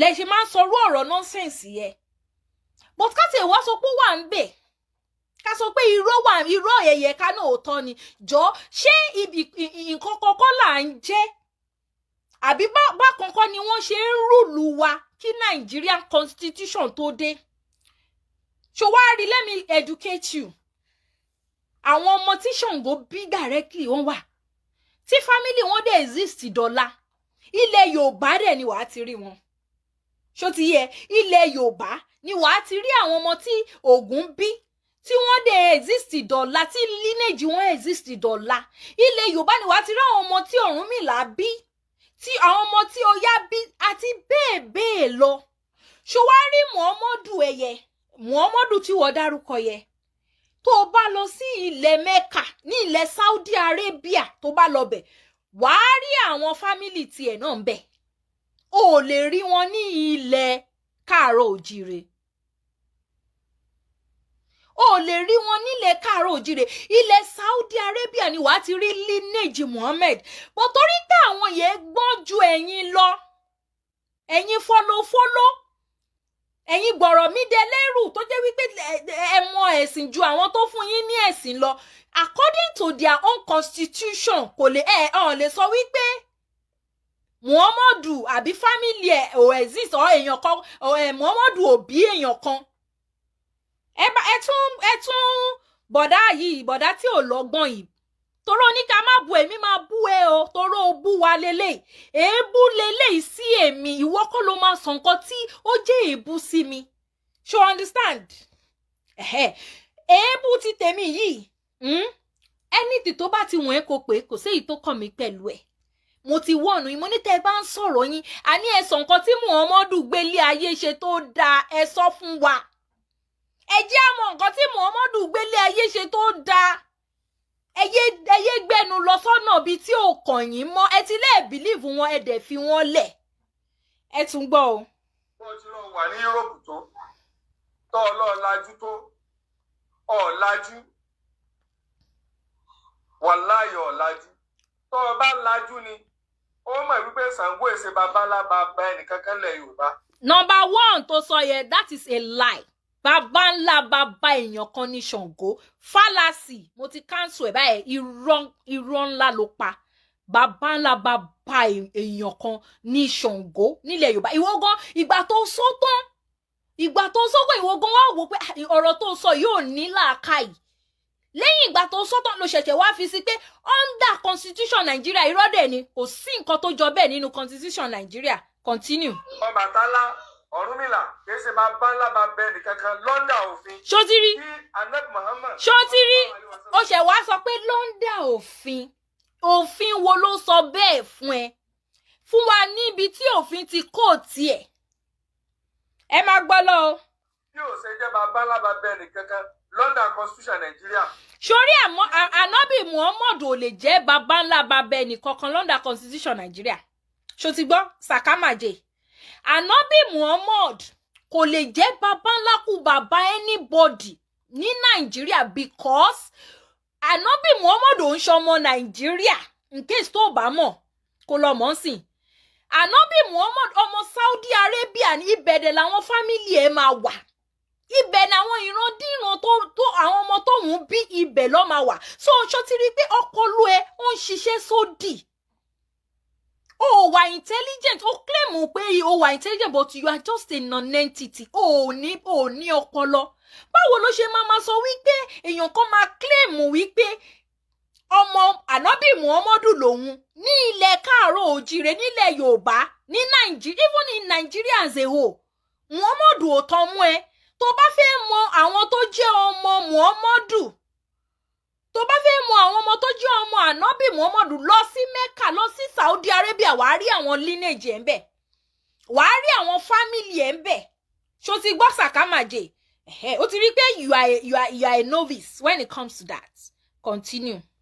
tí ò jẹ́ bàbá ńlá bàbá ẹnìkankan lọ́ndà constitution Nàìjíríà tí Jesus Christ tí ò jẹ́ bàbá ńlá bàbá ẹnìkankan lọ́ndà constitution Nàìjíríà. Now Jesus Christ ò lè jẹ́ bàbá ńlá anybody ní under constitution Nigeria because Jesus Christ ò ń ṣọmọ Nàìjíríà ṣó ti yé bí Ànábì Muhammad ò ṣe kí n ṣọmọ Nàìjíríà yìí náà lè máa fẹ́ di ara yín síta sórí bó ṣe fẹ́ di ara yín síta ní bíbá yín sìn because èèyàn tó bá lọ́gbọ́n máa mọ̀ bí Jesus ò ṣe lè jẹ́ bàbá ńlá kú bàbá anybody Nàìjíríà bẹ́ẹ̀ náà ni Muhammad ò lè jẹ́ torí pé àwọn ò ń ṣọmọ Nàìjíríà.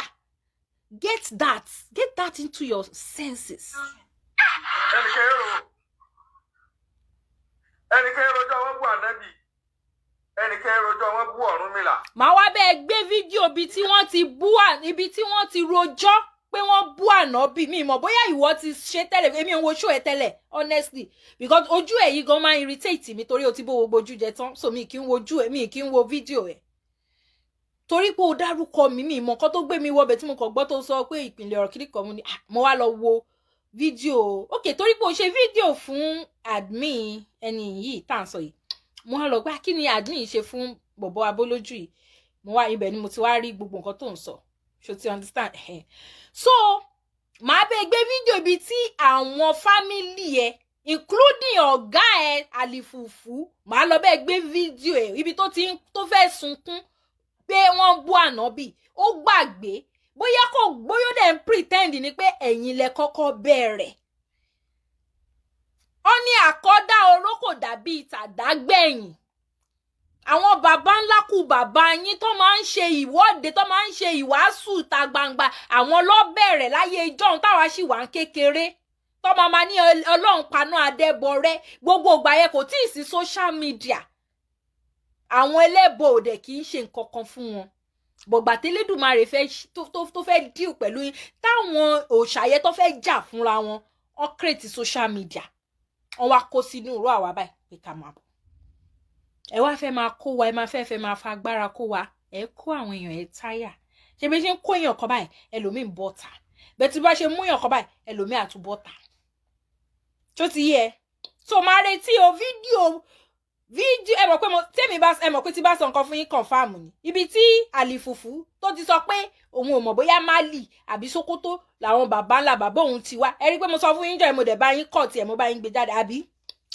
so màá bá yín gbélé náà jáde ibi tí Alfulani ti ń ké pé ń bú mọ̀ọ́mọ̀ yín ń bú mọ̀ọ́mọ̀ yín bàbá yín gbé jáde eléyìí ní come to Nigeria láti wá ṣe kíni kí ni kí n wá mú $1 is now 1,050 naira. $1 is now 1,050. Ó wá ní kí n wá sí Nàìjíríà. Jọ kí ni kí n wá ṣe? Kí ni kí n wá ṣe nílùú tẹ́ ti bà yí ẹ̀jẹ́ tẹ́ ti fi religion wèrè yín tẹ́ at everything tẹ́ ti fi bà yí ẹ̀jẹ́. Kí ló wà ńbẹ̀? Kí ló wúyàn lórí tó tí mò ń bọ̀ wá mú Nàìjíríà? Ayé yín ti bàjẹ́. Nonsense. Ẹ má gbọ́ lọ o. Ọjọ́ tó ti bú ànábì tó pe ànábì ní rẹ́pà ẹnìkankan jáde sí ọ. Okay. Màá wá mú gbogbo àwọn fídíò dádì rẹ̀ tó ti ń jáde. Kó tó ó bú àná nísìnyí ṣe ti rí strategy ẹ̀. Ó bú ànábì ní rẹ́pà. Ṣé ànábì ò ń ṣe rẹ́pà ni? Ìwọ sọ̀rọ̀ sí àwọn baba ńlá wa bó ṣe wùn ẹ́ ó dẹ̀ dùn wá àwa náà dẹ̀ mú ẹni tí wọ́n ń tẹ̀lé a sọ̀rọ̀ sí kò mátà nǹkan tí ẹni yẹn ṣe nǹkan tó ṣe lọ́sàn náà kò mátà ìtòyè ló ṣe sọ pé àkọ́dá oró kò dàbí ìtàdágbẹ̀yìn so kí ló wá ń dùn ẹ́ torí pé wọ́n bú ànábì ní rẹ́pà nísìn mo kọrin sìn mo ní ìlú Ìlọrin àwọn tí ẹni mo fẹ́ ṣe album fún àwọn Ìlọrin torí wọ́n fẹ́ kú fún singles tí mo gbé jáde yẹn mo dẹ̀ máa ṣe album yẹn bọ̀ mi ìkàn tí ní time náà ni mo ní ìlú Ìlọrin ìlú Muhammad ni ìlú Ìlọrin ìlú fìdófàìní ìlú tí wọ́n ti bí ànábì Muhammad wọ́n dẹ̀ wá fẹ́ kú àmọ́ ní ìlú tí ànábì Muhammad ti fẹ́ Àyíṣà lọ́dún 6 mo mọ̀ pé ìlú Ìlọrin kan ló ti bí Muhammad originally ṣùgbọ́n mo fi pọ́n yín lé ni ṣe bá pọ́n lé ni mo fi pọ́n yín lé pé ìlú Ìlọrin ló bí sí ṣé kò yẹ kẹ́ sáré grab ẹ̀ kẹ́ grab copy ẹ mọ̀ pé mo ṣe kinní fún yín ní just kinní àná pé irú Mẹ́kà ń Ìlọrin ló yẹ kó situate sí tá a bá ní parọ́ Allah ṣe mistake Allah dẹ̀ pọ̀ gan ó máa ń ṣe mistake gan Allah yín máa ń ṣe mistake gidi gan ara mistake tí Allah yín ṣe òun ni Mẹ́kà tó lọ gbé ìlú Mẹ́kà sí Saudi Arabia Ìlọrin ló yẹ kó gbé ìlú Mẹ́kà sí ṣó ti yé yín so kí ló wá ń dùn ẹ́ ń bẹ̀ ó ní pé ó pe ànábì ní rẹ́pà ó ní nǹkan tí ìwọ náà bú àwọn ọ̀rúnmọlẹ̀ ló ṣe pé ànábì ẹ̀ ní rẹ́pà so first to do you need a pain ṣe rántí kíní ẹ̀ táwọn sọ ń gbà táwọn kékeré first to do need a pain continue. Ọ̀rúnmìlà jẹ́ káwọn ọmọ Ọ̀rúnmìlà lọ lè rìpọ́tù àwọn bàbá tí wọ́n tẹ̀yìn kú làwọn jáde lọ lè rìpọ́tù lọ́rọ̀dọ̀ Ọ̀rúnmìlà ní kóòtù. Okay torí pàwọ́ níṣẹ́ Saka májè torí pé àwa níṣẹ́ àwa ò ráyè àráyà àdẹ̀ lè waste owó àwa nǹkan tó make sense la máa ń náwó fún ẹ̀yin lẹ máa ń náwó sí nǹkan tí ò make sense wo bí ìlú yín ṣe rí ráhùn mo àwọn tó lọ bẹ̀ ń jẹ́ ìtọ́ ṣe fídíò ní what the ìfẹ́ sọ ọ̀rọ̀ ṣàkóso àwọn kéékèèké ń gbọ́ mi torí ìlú yín bó ṣe rí ráhùn wò pé what's all all this? Ẹ rí owó ná sílùú yín bẹ́ ṣe máa tún ṣe bó ṣe máa wà tó máa wà dáadáa fáwọn èèyàn. Owó wèrè lẹ́ ń rí ná, owó tí ò make sense. Ẹ mọ iye owó tẹ ná fáwọn lọ́yà 20 tẹgbà. So kí wá lẹ̀ ń bá ká? Àwa máa torí pé bọ́ọ̀rùn mi là, àwa la fẹ́ sùn abẹ́fẹ́ láyé à lọ sí police station. Àwa máa bú títì ẹ padà ní do me and do you ní. God no go vex, you know, step on the dance floor, God no go vex. Rock me and rock you, God no go vex, God no go vex. Ta ló rántí orin yẹn? God no go, àwọn orin old school. If you do me, I do you, God no go vex. Step on the dance floor. If you give it to me, I go give it to you. Oh yeah. You get that they do me. If they do me, they go. Ṣé ti understand orin yẹn? Do me and do you. Man no go vex. Kò sí wiki ní àwọn ògbé yín lọ court. Àgbé yín lọ court torí ẹ bú Ọ̀rúnmìlà. Àwa máa bú yín padà ni. Àwa lọ gbá research. Nǹkan tí ẹni tẹ́ ń tẹ̀lé tó jẹ́. Ṣó ti yé yín? Ẹ bá ń sí ẹ̀sọ́ yìí o because mo sì láwọn fídíò kan tí mo fẹ́ play látẹnu àwọn ọmọ Árábù tó jẹ́ pé àwọn gangan ló ní ẹ̀sìn yìí. Ẹ máa gbọ́ wíníwíní. Èyí wọ́n sọ pé ó fẹ́ bọ́ àwọn bàbá wa. Ó ti tó ẹ bẹ́ẹ̀ Sàká ìyẹn ti tó. Jẹ́ play second one tó ti sọ̀rọ̀. Number kí nìyẹn? Number 1450. Gáfárà ní ẹgbẹ́nu gáfárà lọ. Ẹgbẹ́nu lọ. Hold on. Mo ń bọ̀ o. Oníṣẹ̀ṣe lo gbogbo agbára tí wọ́n ní kò work. Wọ́n sọ oògùn ò jẹ́. Wọ́n lo owó. Wọ́n lo mímọ̀yàn ò work. Wọ́n lo agbára ò ṣiṣẹ́. Wọ́n pe Ọ̀rúnmìlà gba àgbẹ̀mẹ̀rẹ̀gún. Wọ́n pe èṣù ọ̀dàrà. Wọ́n pe Ògún òjẹ́ lórí ọ̀rọ̀ ta lọ́lọ́run. Gbẹnu sàn, gbé ẹnu ẹ sàn, mo ti sọ pé mi fẹ́ dárúkọ yẹn bẹ́ẹ̀ lẹ́nu. Now, Sàkámàjẹ. Ó ní àwọn oníṣẹ́ ìṣe wọ́n ṣe gbá, wọ́n pe Ògún ò dá wọn lóhùn. Wọ́n pe Ṣàngó ò dá wọn lóhùn. Wọ́n pe Ọ̀rúnmìlà ò dá wọn lóhùn. Wọ́n náwó, wọ́n ṣe gbogbo ẹ̀ òpè. Number 1. Kí n tó analyze statement yẹn.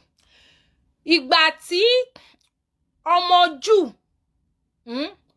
Júù tí ó fún Ànábì Muhammadu yín ní oògùn jẹ, tó fún ní poison jẹ. Ó mọ̀ pé torí pé Ànábì Muhammadu ti pa náà àwọn family ọmọ yẹn ti pa àwọn Júù gan lọ rẹpẹtẹ. Ọmọ yẹn wá wò pé kí lòun lè ṣe tóun máa fi gbẹ̀san nǹkan tóun ṣe tí máa yìí ṣe fáwọn èèyàn wọn. Ó wá fún ní poison. Ó fún Ànábì Muhammadu ní poison. Ànábì Muhammadu wá pé Allah ò máa jẹ́ o. Bó ṣe kú nìyẹn o. Poison tí ọmọ Júù tí ó fún Ànábì Muhammadu yín, òun ló pa Ànábì Muhammadu. Ṣó ti yé ẹ báyẹn? Èsì sí nǹkan tó sọ yẹ òun ni number 1. Now jẹ́ kí wọ́n educate ẹ bí àwọn rúmọlẹ̀ tí wá ṣe ń ṣiṣẹ́. Mo ti sọ earlier, tó bá gbọ́ kó lọ rewind ẹ kó tún gbọ́. Àwọn rúmọlẹ̀ wo ń ṣe magic. Ṣó ti yẹ? Wọn kì í ṣe magic. Number 1, wọ́n ní ọpọlọ ju àwọn tẹ́yìn ń tẹ̀lé lọ. Because àwọn rúmọlẹ̀ ń gbé tó bá tiẹ̀ ní agbára láti gbé Tani Olohun dọ̀fẹ́ kúrò níbi bẹ̀yẹ. Tí Tani Olohun bá wá dọ̀fẹ́ tó bá wá kúrò, mo ti ní mi ní sọ̀rọ̀ Tani Olohun ẹnu mi. Tí bàbá yẹn bá wá di ọ̀fẹ́ tó bá kúrò níbi bẹ̀yẹ, wọ́n máa wá kiri, wọ́n wá fi sí pé kí ló ti ń pè? Wọ́n fi sí wanted. Sórí pé àwọn rúmọlẹ̀ wa wọ́n ní ọgbọ́n ju Ànábì Muhammadu àti Allah lọ. Wọ́n wá fi Tani Olohun sí wanted. Ṣùgbọ́n wọn ò ṣe bẹ́ẹ̀. A pe Èṣù, a pe Ọ̀rúnmìlà, a pe Ọbàtálá, a pe gbogbo wọn. Lójú ti ẹni wọ́n ti rò pé wọn ò dáhùn. Ibi tó ti mọ̀, ibi tó ti lọ́pọlọ nìyẹn. Lójú ti tiẹ̀, ni wọ́n ṣe wanted list bàbá mi Ajíbọ́lá wọ́n fẹ́ kí Daniel Olorun lọ wà ní wanted list ọmọ pàwọn Ọ̀rúnmọlẹ̀ wá wà more intelligent ju nǹkan tí ò fi mú bàbá Ọ̀rúnmìlà kó dọ̀fẹ́ kúrò nínú túbú ní Ìwó lọ́jọ́ kìíní àná ìgbà tí ìyà tí bàbá Ọ̀rúnmìlà jẹ ní Ìwó lọ́jọ́ kìíní òun ló ń pè ní ìyàwó lénìí nínú story yẹn wọ́n ti Ọ̀rúnmìlà sínú túbú ìgbà tí bàbá wọ Ọ̀rúnmìlà ò ti dọ̀fẹ́ kúrò nínú túbú ìjọba wo wá ní ọmọ tí ẹ ṣe fẹ́ dọ̀fẹ́ tó jẹ́ wípé sickness lèèyàn kan síìkì tí wọ́n fi pe Ọ̀rúnmìlà pé kó inú túbú tó wà yẹn wá lọ fi yọ kúrò òun ló wá lọ treat ọmọ yẹn ní Ọ̀rúnmìlà wá gba the most respected person in the whole world ní ayé ìgbà yẹn nítorí nǹkan tó ṣe yẹ jọ ṣé bàbá Ọ̀rúnmìlà dọ̀fẹ́ so kí ló dé tí wọ́n ṣe wá fẹ́ ká dọ̀fẹ́ torí pé o fẹ́ kí èèyàn ti wá dọ̀fẹ́ torí o ti wo Africa Magic orí ẹ ti yí o mọ bí nǹkan tí ìṣẹ̀ṣe jẹ́ o kọ́ o dẹ̀ lè mọ̀ bọ̀ gbogbo ọ̀rọ̀ tó ń sọ yẹn ń sọ based on àwọn fíìmù tó ń wò àwọn irúnmọlẹ̀ wa wọ́n mọ nǹkan tó ń jẹ́ protocol wọ́n máa follow protocol ìtorí ẹ̀ lọ́ ṣe sọ fún ẹ wípé tó bá ṣe àwúre owó tó bá lọ ṣe ifá pé kó o ní owó àbí o ṣe oògùn kan pé torí kó fẹ́ lówó tó o bá ní iṣẹ́ lọ́wọ́ o lè rí kọ́bọ̀ wàá tálákà ju èkúté ok kí ló dé tí owó yìí ò ṣe wá dé but nínú Africa Magic àti fíìmù wèrè tẹ́ ẹ̀ ń wò kiri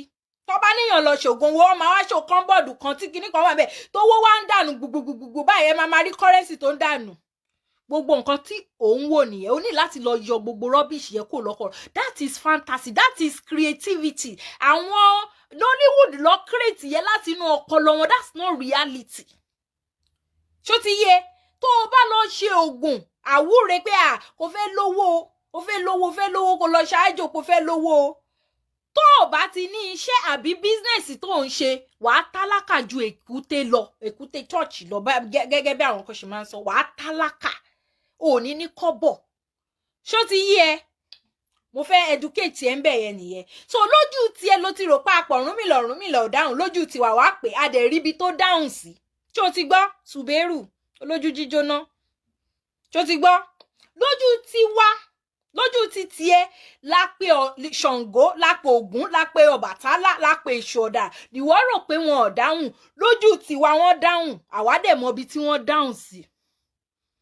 Of course bàbá mi Ajíbọ́lá no sure for sure no work no money bẹ́ẹ̀ ni no work no money ni kò sírú oògùn pé o lè ṣe pé okay o fẹ́ fi enhance ó dàbí irú example mo lè ṣe o tí bá rántí màá fún yín but you cannot o lè nǹkan tí o exist o lè kàn máa rò pé o exist no you must have something doing if you now want to enhance it you can now enhance okay let me say this nísìn àwọn ó láwọn kọ̀ọ̀kan tó yẹ pé àwọn bàbá ńlá bàbá wa tí wọ́n ti create ilẹ̀ fún wa tá ti modernize láyé ìsìn tó jẹ́ pé they are now innovations. You know, creativity is different from innovation. Èèyàn tó create nǹkan create ẹ̀ láti ilẹ̀. Èèyàn tó innovate ẹ̀ òun náà wá ṣe nǹkan kan lórí nǹkan tí wọ́n ti create. Bọ́rọ̀ ògùn owó ṣe rí nìyẹn. Bóyá òun tajà ń sìn ọjà ò tà. Ó kàn máa wà ń bẹ̀ látàárọ̀ dalẹ́. Ò ní tọ́ wá lọ bàbá ẹ ṣe fá fún mi. Ẹ bá mi dáfá ẹ bá yọ wá dà okay gba kíní yìí o máa lò bóyá tó bá fẹ́ mu kó lò kó fi omi lò kíní kan Elédùmarè á ṣe àwọn Ọ̀rúnmọlẹ̀ á ṣe fún ẹ o. Ọjà á wá bẹ̀rẹ̀ sí ní tà because o ti ní ọjà kan tó ń tà tẹ́lẹ̀ bọ̀ kó máa ní anything kó wá lọ ó bá lò wò ó wà á kàn máa lò ó ni kò sí nǹkan tó máa ṣẹlẹ̀ so sàkámàjè ṣó ti gbọ́ báyẹn sìn pé àwọn Ọ̀rúnmọlẹ̀ ti wá wọ́n ṣiṣẹ́ o wọ́n dá wa lóhùn àdẹ̀mọ́ bí tọ́ dá wa lóhùn sí èmi wá fẹ́ béèrè lọ́wọ́ ẹ pé báwo ló ṣe mọ àwọn irúnmọlẹ̀ táwa pé báwo ni wọ́n ṣe mọ̀ wọ́n tó ń yà mí lẹ́nu báwo ló ṣe mọ àwọn irúnmọlẹ̀ tá à ń pè ìbéèrè ni o dá wa lóhùn bẹ́ẹ̀. ìyá ti padà wá rí pé àwọn ènìyàn ń tàn mí ni. okay so ibi tí mo máa tí mo máa stop eléyìí fún mi torí mi ìfẹ́ dárúkọ ẹni tá à ń wí so that is my answer for you ibi tí wọ́n dáhùn sí àwa mọ̀ kò jù bẹ́ẹ̀ lọ. ẹgbẹ́nu lọ so lára ìdáhùn ṣé ti rí pé mo ti show yín bí wọ́n ṣe bu ẹnu àtẹ́ bó ṣe bù lu àwọn irúnmọlẹ̀ wa ṣé ti rí bẹ́ẹ̀ èmi ò tí ì dá wọn lóhùn padà gbogbo eléyìí tí mò ń dá tẹ́ ń gbọ́ tí mò ń sọ yìí èmi ẹ̀fíìsì ni o mi ì tí ì dá wọn lóhùn the real answer mo ṣẹ̀fẹ́ fún wọn sìn sàkámàjè àlìfùfù àti gbogbo ẹ̀yin tẹ́ máa ń ṣe wáàsí mùsùlùmí àbí ìsìlámù tẹ́ máa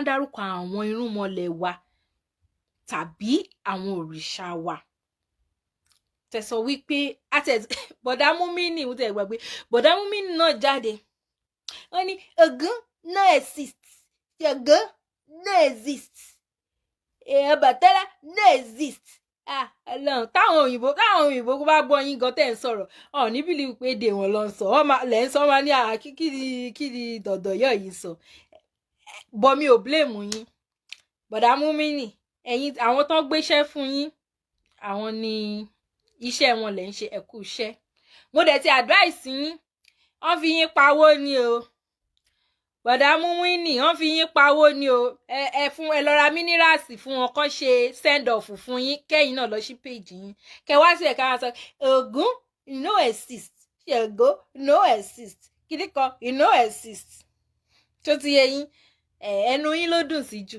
èmi ò mọ̀ pé no exist now gbogbo ẹ̀yin tẹ́ ń ṣe ẹnu àbùkù kan àwọn irúnmọlẹ̀ wa tẹ́ ń gbé ànábì tiyín ga àti ànlá tiyín mo ṣe wá fẹ́ response yín mo ti sọ fún yín mo ti warn ní times zanova pé ẹ preach tiyín ẹ sọ nǹkan tí ànábì ṣe tó dá nílé ayé but tẹ́ ẹ bá ti ṣe bẹ́ẹ̀ tẹ́ bá ti ń bẹnu àbùkù kan àwọn ìṣẹ̀ṣe tiwa àwọn irúnmọlẹ̀ tiwa ẹ̀yin náà máa gbọ́ chẹ́yìn ẹ máa gbọ́ nǹkan tí àbúrò wọn nínú ẹ̀sìn ìsìlámù tó jẹ́ original kò ń ṣe àwọn fake o kò ń ṣe àwọn fake tó jẹ́ pé gbọ̀rọ̀ mi dẹlẹ́rù làwọn o àwọn original ìsìlámù lélẹ́yìí kò ń ṣe fake ìsìlámù o ta ní Nàìjíríà o ẹ wá gbọ́ ọ̀rọ̀ lẹ́nu ìkọ́nú àwọn ọmọ wọn. Speaking of the truth, I think what Middle Easterns need to learn is the truth about the real nature of Islam, rather than creating model images of what Islam could be, or my personal opinion of Islam as a tolerant. Fún àǹfààní ẹ̀yin ará Ìlọrin tẹ́ ẹ gbé èbò torí ẹni tí ò gbé èbò pọ̀ ẹ jọ̀ọ́ nítorí Ọlọ́run mo fẹ́ fọ opportunity sọ fún yín gbogbo ẹ̀yin ará Ìlọrin tẹ́ ẹ gbé èbò èmi náà ò fi bẹ́ẹ̀ gbé èbò so yẹn tẹ́ bá ti wá sunday comment section mi ẹ má máa kọ òyìnbó torí ẹ ti bà yí òyìnbó jẹ́ débi wípé àwọn nǹkan tẹ́ ń kọ yẹ òyìnbó gan sunkún ẹ fi Yorùbá kọ ẹ dẹ̀ má fi Yorùbá Fúlàní kọ o Yorùbá gidi ṣó ti yẹn ẹ wá sunday comment section kẹ́ wá kọ whatever tẹ́ bá fẹ́ kọ but ẹ lo Yorùbá gidi ẹ má lo òyìnbó wèrè mọ́ torí ẹ gbọ́ òyìnbó ẹ mọ̀ òyìnbó kọ ẹ dé bọ́ síbẹ̀ ẹ máa kọ òyìnbó òṣì máa wá fẹ́ máa kọ òyìnbó mi ní rí kà ẹ jọ nítorí Ọlọ́run ẹ máa fi Yorùbá kọ kẹ́dẹ̀ try láti lo Yorùbá gidi ẹ má lo Yorùbá Fúlàní ṣó ti yẹn then ẹ̀yin tẹ́ máa tẹrẹ dèdì lórí show mi ẹ stop ẹ free mo fún yín ní àǹfààní láti wá sórí comment section kẹ́ wá máa kọ ìkọkúkọ tó bá wù yín tó bá ti tẹrẹ dèdì lórí show mi máa block ẹ dànù ni ṣó ti yí ẹ but tó bá fẹ́ wá sórí comment section kó wá ṣe as usual yín tẹ́ máa ń ṣe go ahead but má lo òyìnbó torí ó ti bá yí òyìnbó jẹ́ òyìnbó kan ké lọ́wọ́lọ́wọ́ bá English ń ké gidi English ń ké o mo ṣe mi ṣe ó yẹ kí n screenshot àwọn ọkọ̀ kí wá kà fún yín ẹ fẹ́ rẹ́rìn daràn òyìnbó gan wò pé àwọn wo lélẹ̀ tó ń ba ilé ayé mi jẹ́ báyìí ẹ máa gbọ́ lọ ẹni tó ń sọ̀rọ̀ yìí ẹ̀yin tẹ́ gbóyìnbó tẹ́ bá ti gbọ́ èmi ò ní lè interpret fún yín gbogbo ẹ̀ mo lè interpret díẹ̀díẹ̀ fún yín ẹ lọ bá àwọn professor yín ní Ìlọrin kó wá interpret ẹ̀ fún yín. Is not tolerant religion. Then láti bẹ̀rẹ̀. Speaking of the truth, I think what Middle Easterns need to learn is the truth about the real nature of Islam, rather than creating model images of what Islam could be, or my personal opinion of Islam as a tolerant religion. Islam is not tolerant religion. There are lots of tolerant Muslims, like Brother Jihad here, which I admire. And so nǹkan tẹ́ni sọ ni ó ní ẹ sòótọ́, ó ní òótọ́ ló dáa, ó ní ẹ yé parọ́, ó ní bí ìsìlámù ṣe rí gangan ni kẹ́ ẹ ṣe sọ pé bẹ́ẹ̀ ló rí, kẹ́ yé fake, kẹ́ yé parọ́ ti yín mọ́, torí pé ẹ fẹ́ jẹ́ káwọn èèyàn bìlíìfù pé ìsìlámù dá, pé bó bá ṣe rí gẹ́lẹ́ bẹ́ẹ̀ ni kẹ́ ṣe sọ, ẹ yé parọ́. Ọmọ yín ló ń sọ̀rọ̀, kì í ṣe ọmọ yín, torí fake ìsìlámù lẹ́yìn, àwọn tó ní ìsìlámù gangan ló ń sọ̀rọ̀ yìí o, ìkan lára àwọn ọmọ wọn ló ń sọ̀rọ̀ yìí. Ó ní kẹ́ ẹ sọ bó ṣe rí, kẹ́ yé fi rọ́kun pé bó ṣe rí gangan. Ó ní ẹ sọ pé religion tó ní tolerance, kí ni tolerance o ní Yorùbá o, tó máa ń ní àmúmọ́ra, tó máa ń ní àmúmọ́ra, tó máa ń ní àmúmọ́ra, pé ẹ sọ pé ẹ̀sìn tó ní àmúmọ́ra ẹ̀sìn àlàáfíà ni, pé irọ́ ni o, pé kì í ṣe ẹ̀sìn àlàáfíà. Ẹ máa gbọ́ lọ. I love unconditionally, but in Islam there is no tolerance. The tolerant verses in Islam meant for political reasons. Let's put the Quran on the side that we don't understand. ẹ ṣe bàbá mi, ìfaradà, wọ́n ní ẹ̀sìn tó ní ìfaradà, wọ́n ní ìsìlámù ò kì í ṣe ẹ̀sìn, èmi kọ́ mo sọ, ẹni tó sọ ni o, àwọn tó ní ìsìlámù gangan, wọ́n ní ẹ̀sìn ìsìlámù kò ń ṣe ẹ̀sìn tó ní ìfaradà, pé kẹ́yé pé bí ò ṣe jẹ́, gbogbo adẹ̀lá rí, gbogbo ayé náà ló rí, ẹ ṣáà rí, ẹni gbogbo ètò ń ṣẹlẹ̀ recently, pé kò sí ìfaradà nínú ẹ̀sìn Islam, pé kẹ́yé fẹnu pé ní nǹkan tí ò jẹ́. Ẹ ṣe ẹ̀yin bàbá mi. Ó wá ní pé àwọn kan wà ń bẹ o tó ń jẹ́yàn dáadáa o, kò dẹ̀ purọ́, bí irú àǹtí tí mo gbé fídíò ẹ̀ sórí péèjì mi recently tó sọ̀rọ̀ nípa ọmọ tí wọ́n lù, ẹ ṣáà gbọ́ tọrọ lẹ́nu àǹtí ẹ̀, ẹ máa gbọ́. Let's put the Islamic ideology on the side as well. Let's look at the life of Muhammad, the behavior of the Prophet of Islam, that jihad and the rest of the ṣé ti gbọ́, ó ní nísìkàtẹ̀ wá fi ìsìlámù, ẹ̀wọ̀ ẹ̀yin ará Ìlọrin tẹ́ ẹ̀ gbọ́ yín òyìnbó ni mo ṣe ń ṣe interpretation yìí o, ó ní nísìkàtẹ̀ wá gbé ìsìlámù yẹn ká gbé sẹ́gbẹ̀ẹ́ kan, ká wá fókọ̀sì lórí ànábì yín Muhammadu. Nǹkan tó sọ ni èmi kọ́ mo sọ o, pé ká wá fókọ̀sì lórí ànábì yín Muhammadu, nǹkan tó gbélé ayé ṣe. Ẹ máa gbọ́. Follow. Did he kill? Yes. Did he marry a 9-year-old child? Yes, he did. Ṣé ti gbọ́? Did he marry a 9-year-old child? Ṣé gbọ́? Torí mo ti sọ tẹ́lẹ̀ kó má láì pé mò ń parọ́. Ṣé mo mọ eléyìí rí? Èmi ò mọ̀ rí o. Àwọn tó ní gangan leléyìí o. Ó ní yes. Ó ní did he kill? Yes. Ó ní ṣó pààyàn? Ó ní yes. Ẹ máa gbọ́ lọ. Ó ní ṣó fẹ́ ọmọ 9 years old? Ó ní yes. Ṣẹ́nu mi lẹ ti gbọ́. Ẹ jọ̀ọ́ ẹ̀yin èèyàn, ẹ lo brain yín, ẹ lo brain yín. Use your brain. Don't be sentimental, for crying out loud. Wọ́n bí wọ́n sọ fún yín sínú ẹ̀sìn yín ni. Àwọn bàbá yín àti ìyá yín wọ́n bí yín sínú ẹ̀ ni. For the fact wọ́n bí yín sínú òmí ni pé ó correct. Ẹ lo brain yín. Ẹ gbàgbé èébú, ẹ gbàgbé sentiment, ẹ gbàgbé pé mò ń sọ pé olójú kàlákàtà kìtìkìtì. Let's forget about that for now. Let's think as a human being. Ẹ jẹ́ ká ronú as an adult. Ẹ jẹ́ ká ronú pé okay, ẹ lè rí iná lẹ̀kẹ̀tẹ̀sẹ̀ bọ́. Ẹ ronú. Ẹ̀yin ọmọ Nàìjíríà, ẹ ronú. Àwọn tó ní kíní yìí, àwọn ló ń sọ̀rọ̀ yìí. Àwọn tán ibi tí wọ́n ti gbé wá gangan ló ti ń sọ̀rọ̀ yìí fún yín. Ẹ jí ẹ má sùn. Ẹ wo bí ìlú tí wọ́n ṣe rí, ẹ wo bí ìlú tí yín ṣe rí. Torí pé wọn ò gbé sórí bẹ́ẹ̀ yín ṣe gbé, torí wọ́n mọ̀ pé irọ́ làwọn ń gbé kiri. Ọ̀kọ́ ti mọ̀ pé kí irọ́ làwọn bàbá ńlá bàbá àwọn fi lè fáwọn. Ẹ wo bí ìlú wọn ṣe ń rí, ẹ wo bí gbogbo àwọn ọmọ wọn ṣe ń gbádùn ní ayé. Wọ́n wá sọ pé kẹ́yìn jìyà kú, pé àlìjọ náà ni ìgbádùn wà fún. Irọ́ ni, wọ́n mọ̀ pé irọ́ ni. Tí wọ́n bá mọ̀ pé àlùjọ náà ni ìyà ní ìgbádùn wà, àwọn ò ní máa gbádùn sí yín. Ẹ wo irú ìgbádùn tó máa gbádùn in the next 20 years, wọ́n ti bẹ̀rẹ̀ sí ní plan ẹ̀ lọ láti sìn. ẹ̀yin dẹ̀ ń jìyà ẹ wá ń fọkàn sí wípé ó dìgbà tẹ́ bá dé àlùjọ́nà kẹ́ tó jọrọ̀ àlùjọ́nà tí kò sí ìyá anybody àbí bàbá anybody tó lọ bẹ̀ tó dé rí tó wá sọ bó ṣe rí ẹ ronú ẹ jí ẹ má sùn ó mà ṣe o ẹ má gbọ́ o. Community of Khaybar because they did not give him the treasures. irọ́ ó ti kọjá bí tí mo fẹ́ The sọ. behavior of the Prophet of Islam that jihad and the rest of the Muslim world follow. Did he kill? Yes. Did he marry a 9-year-old child? Yes, he did.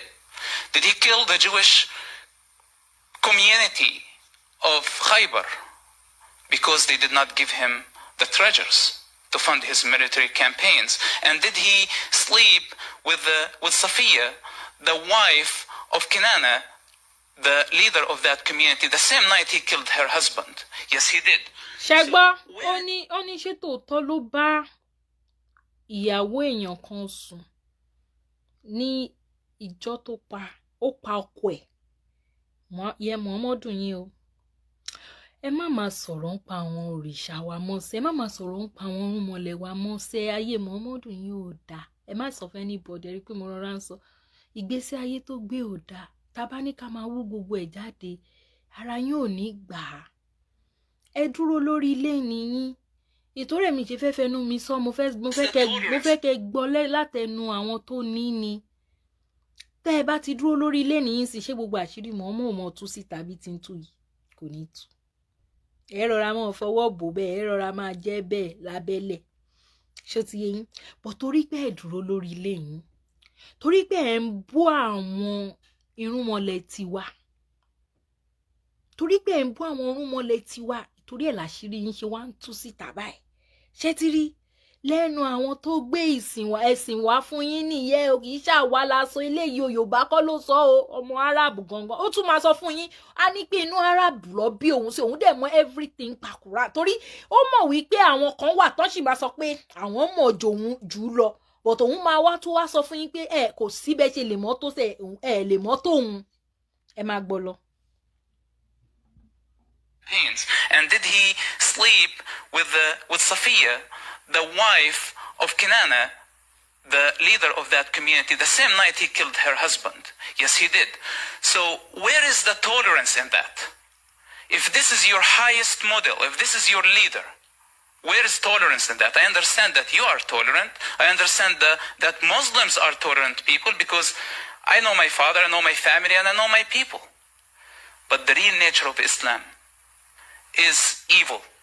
And this is based on... ṣẹgbọ́ abẹ́ gbọ́ ṣé mi mo sọ bẹ́ẹ̀ ṣe ti gbọ́ ó lóun mọ̀ páwọn kan wà on tolerance èèyàn dáadáa ó lóun mọ̀ bàbá òun because bàbá ẹ̀ mọ̀ nǹkan tí àwọn bàbá ńlá kù bàbá ẹ̀ gbélé lọ́wọ́ ó mọ̀ pé kò nǹkan tó gbélé òun lọ́wọ́ evil ni ó lóun mọ̀ ó láwọn òun mọ̀ pé ìwọ́dà ó ní bàbá òun gan èèyàn dáadáa ni ó ní ṣùgbọ́n èèyàn tẹ́ ń tẹ̀lé ẹ̀yin ará àrọ̀rin ẹ sanwó interpretation fún mi torí mi lè mọ interpret eléyìí lásán ẹ sanwó ó ní torí ẹgbẹ́ èbó ni mo ṣe ń ṣe gbogbo wàhálà yìí sìn ó ní ṣùgbọ́n ẹni tẹ́ ẹ wá pè ní olórí yín tẹ́ ẹ ń wò tó jẹ́ role model yín tẹ́ ẹ fẹ́ kú lórí ẹ̀ tẹ́ ẹ ń pààyàn lórí ẹ̀ ó ní ṣé ìwà gidi wà lára ẹ̀ ó ní Islam gangan ó ní is evil èmi kọ́ mo pè ní evil o. You are tolerant. I understand that Muslims are tolerant people because I know my father, I know my family, and I know my people. But the real nature of Islam is evil. And this is based on my perfect knowledge of what Islam is. I was born to speak Arabic. I understand the language of the Quran. I know about the life of Muhammad from the most trusted resources, and I can guarantee you that Muhammad did not tolerate, but he took revenge from anybody who opposite him. Ó lóun mọ̀ ń pa nǹkan tóun sọ kẹ́ má wá lọ́la ó ní from a good original source ní eléyìí ó ń ṣe pé àtọwọ́dá kò ń ṣe fake real source ó ń sọ̀rọ̀ fún yín authoritatively èyí tí mi ìbá rántí interpret ń bẹ́ẹ̀ gbé lọ fáwọn professor yín torí ẹ̀ sanwó interpretation fún mi kọ́ lọ bá yín interpret ẹ̀. These are the facts that we need to tell our people I want to see what's so-called the Arab Spring in the Middle East. I see people protesting against political regimes. I want to see Middle Easterns protesting against the absolute control of religion, against Islam itself, against Allah himself in the streets. When we see that happening in the Middle East, then we can say that this is a spring. The European Spring was against the control of religion and religious authorities over people's lives. It was not against political systems. And this is what I want to see in the Middle East. And the only way to see this happening, by telling people the truth. Not Americans, not Westerners. I want to tell my people the truth of what Islam is. And I will see them fighting because they don't belong to that religion. They belong to God, the Most High One who created them. Thank you. Shetigwa. Ó mọ̀ wípé èèyàn kan tún wà lẹ́yìn Allah. Ó ní wọ́n belong to that religion. Tí Muhammad tó claim pé Allah ló fún òun. Ó ní pé they belongs to the Most High. Ó mọ̀ pé there is a Most High somewhere. Ṣẹ́ra yín lóde. Alfulani. Alifufu. Sakamaje. Ṣọ́ra ẹ̀ o. Èmi ò pé alifufu ni mo pè. Má pè ní alifufu. Alifufu. Kì í ṣe alifufu o. Alifufu. Bí mo ṣe pè nìyẹn. Tó o bá fẹ́ pè bí mo ṣe pè ni kó o ṣe pè. Má pè ní alifufu. Alifufu. Bẹ́ẹ̀ni. Ṣé ti gbọ́ báyìí? Alifufu ní you cannot defeat Islam. You cannot defeat Islam. You can gigi. Ṣé ti ẹ ti ráyè yín lóde? Bó ti jẹ́ pé kò àwa intention wa kọ́ ni ká defeat Islam. Intention wa ni pé kẹ́ mú ẹnu yín kúrò lára àwọn tiwa. Àwọn bàbá wa ní pé tí irọ́ bá lọ lógún ọdún, ọjọ́ kan báyìí òtítọ́ máa bá. Ṣé rí gbogbo nǹkan tó ti ṣe sílẹ̀ láti jọ ẹ wá wò sìn. Àwọn ọmọ tó ṣẹ̀ṣẹ̀ tó ìjọ wo ló bí eléyìí. Ìjọ wo ló bí eléyìí àwọn ìran díran Muhammadu nìyẹn. Àwọn ni wọ́n wá ń da gbogbo ẹ̀nù fún yín báyìí. Ẹ̀yin kan olójú dúdú. Àtẹ̀lé elétè jíjóná. Ọ̀nà ojú òtẹ̀ dúdú. Ojú bíbó ni olójú bíbó. Àtẹ̀létè jíjóná. Sàkámàjè. Àfà sàkámàjè ìwọ mo bá wí o. Fún mi ò dẹ̀ ní pẹ́ kú mọ́. Ẹ jẹ́ n play bí tó ti bú mi. Bí tó ti sọ̀rọ̀ sí mi. Tó ń claim àgbàlagbà. Mo fẹ́ show yìí ti end bó ṣe wà yìí o. Because eléyìí tí mo play yìí ẹ ti rí pé kò tún sí gbàgbós kan tó tún tó lè mọ́ látọ̀dọ̀ àwọn tó gbé kinní wá fún yín. Gbẹ́nu sọ̀hún.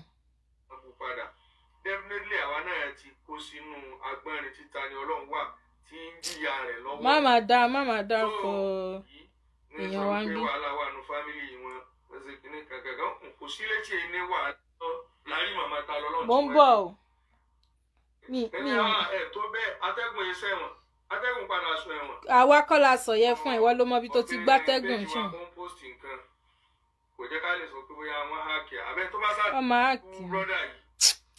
Ẹ wo mi ò wo eléyìí kí n tó bọ̀ ó bú mi ó sọ̀rọ̀ mi. Ó dẹ̀ sọ̀rọ̀ mi ó try láti portray pé ọmọ yìí kéré kíníkan. Sàkámàjè olójú bíbú elétè jíjóná. Ìwọ kọ́ ló máa sọ bí mo ṣe máa bú ẹ fún ẹ o. Tó bá ti sọ̀rọ̀ mi. Tó bá ti bú mi olójú tiẹ̀ kò ń ṣe èbú bọ̀ lójú tèmi ó bú mi ni. Ṣó ti yé ẹ? Tó ti gbé ẹnu ẹ ètè ẹ jíjóná yẹn tó ti fi sọ̀rọ̀ ń pa àwọn irúnmọlẹ̀ wa. Áyán ga ẹ̀ láyé kóró gbá lẹ́nu ẹ̀ ò ní right àti wá àtàwọn bàbá yín tẹ́ ń sọ̀rọ̀ kiri láti sọ̀rọ̀ sí àwọn irúnmọlẹ̀ wa. Ṣọ́ra ẹ̀ pẹ̀lú ẹnu ẹ̀ jíjóná àti ojú bíbó tó ti fi káró white báyé ẹ̀jẹ̀. Ṣọ́ra ẹ̀ tá bá dálẹ̀ ta tún ṣàmójú ẹ lọ.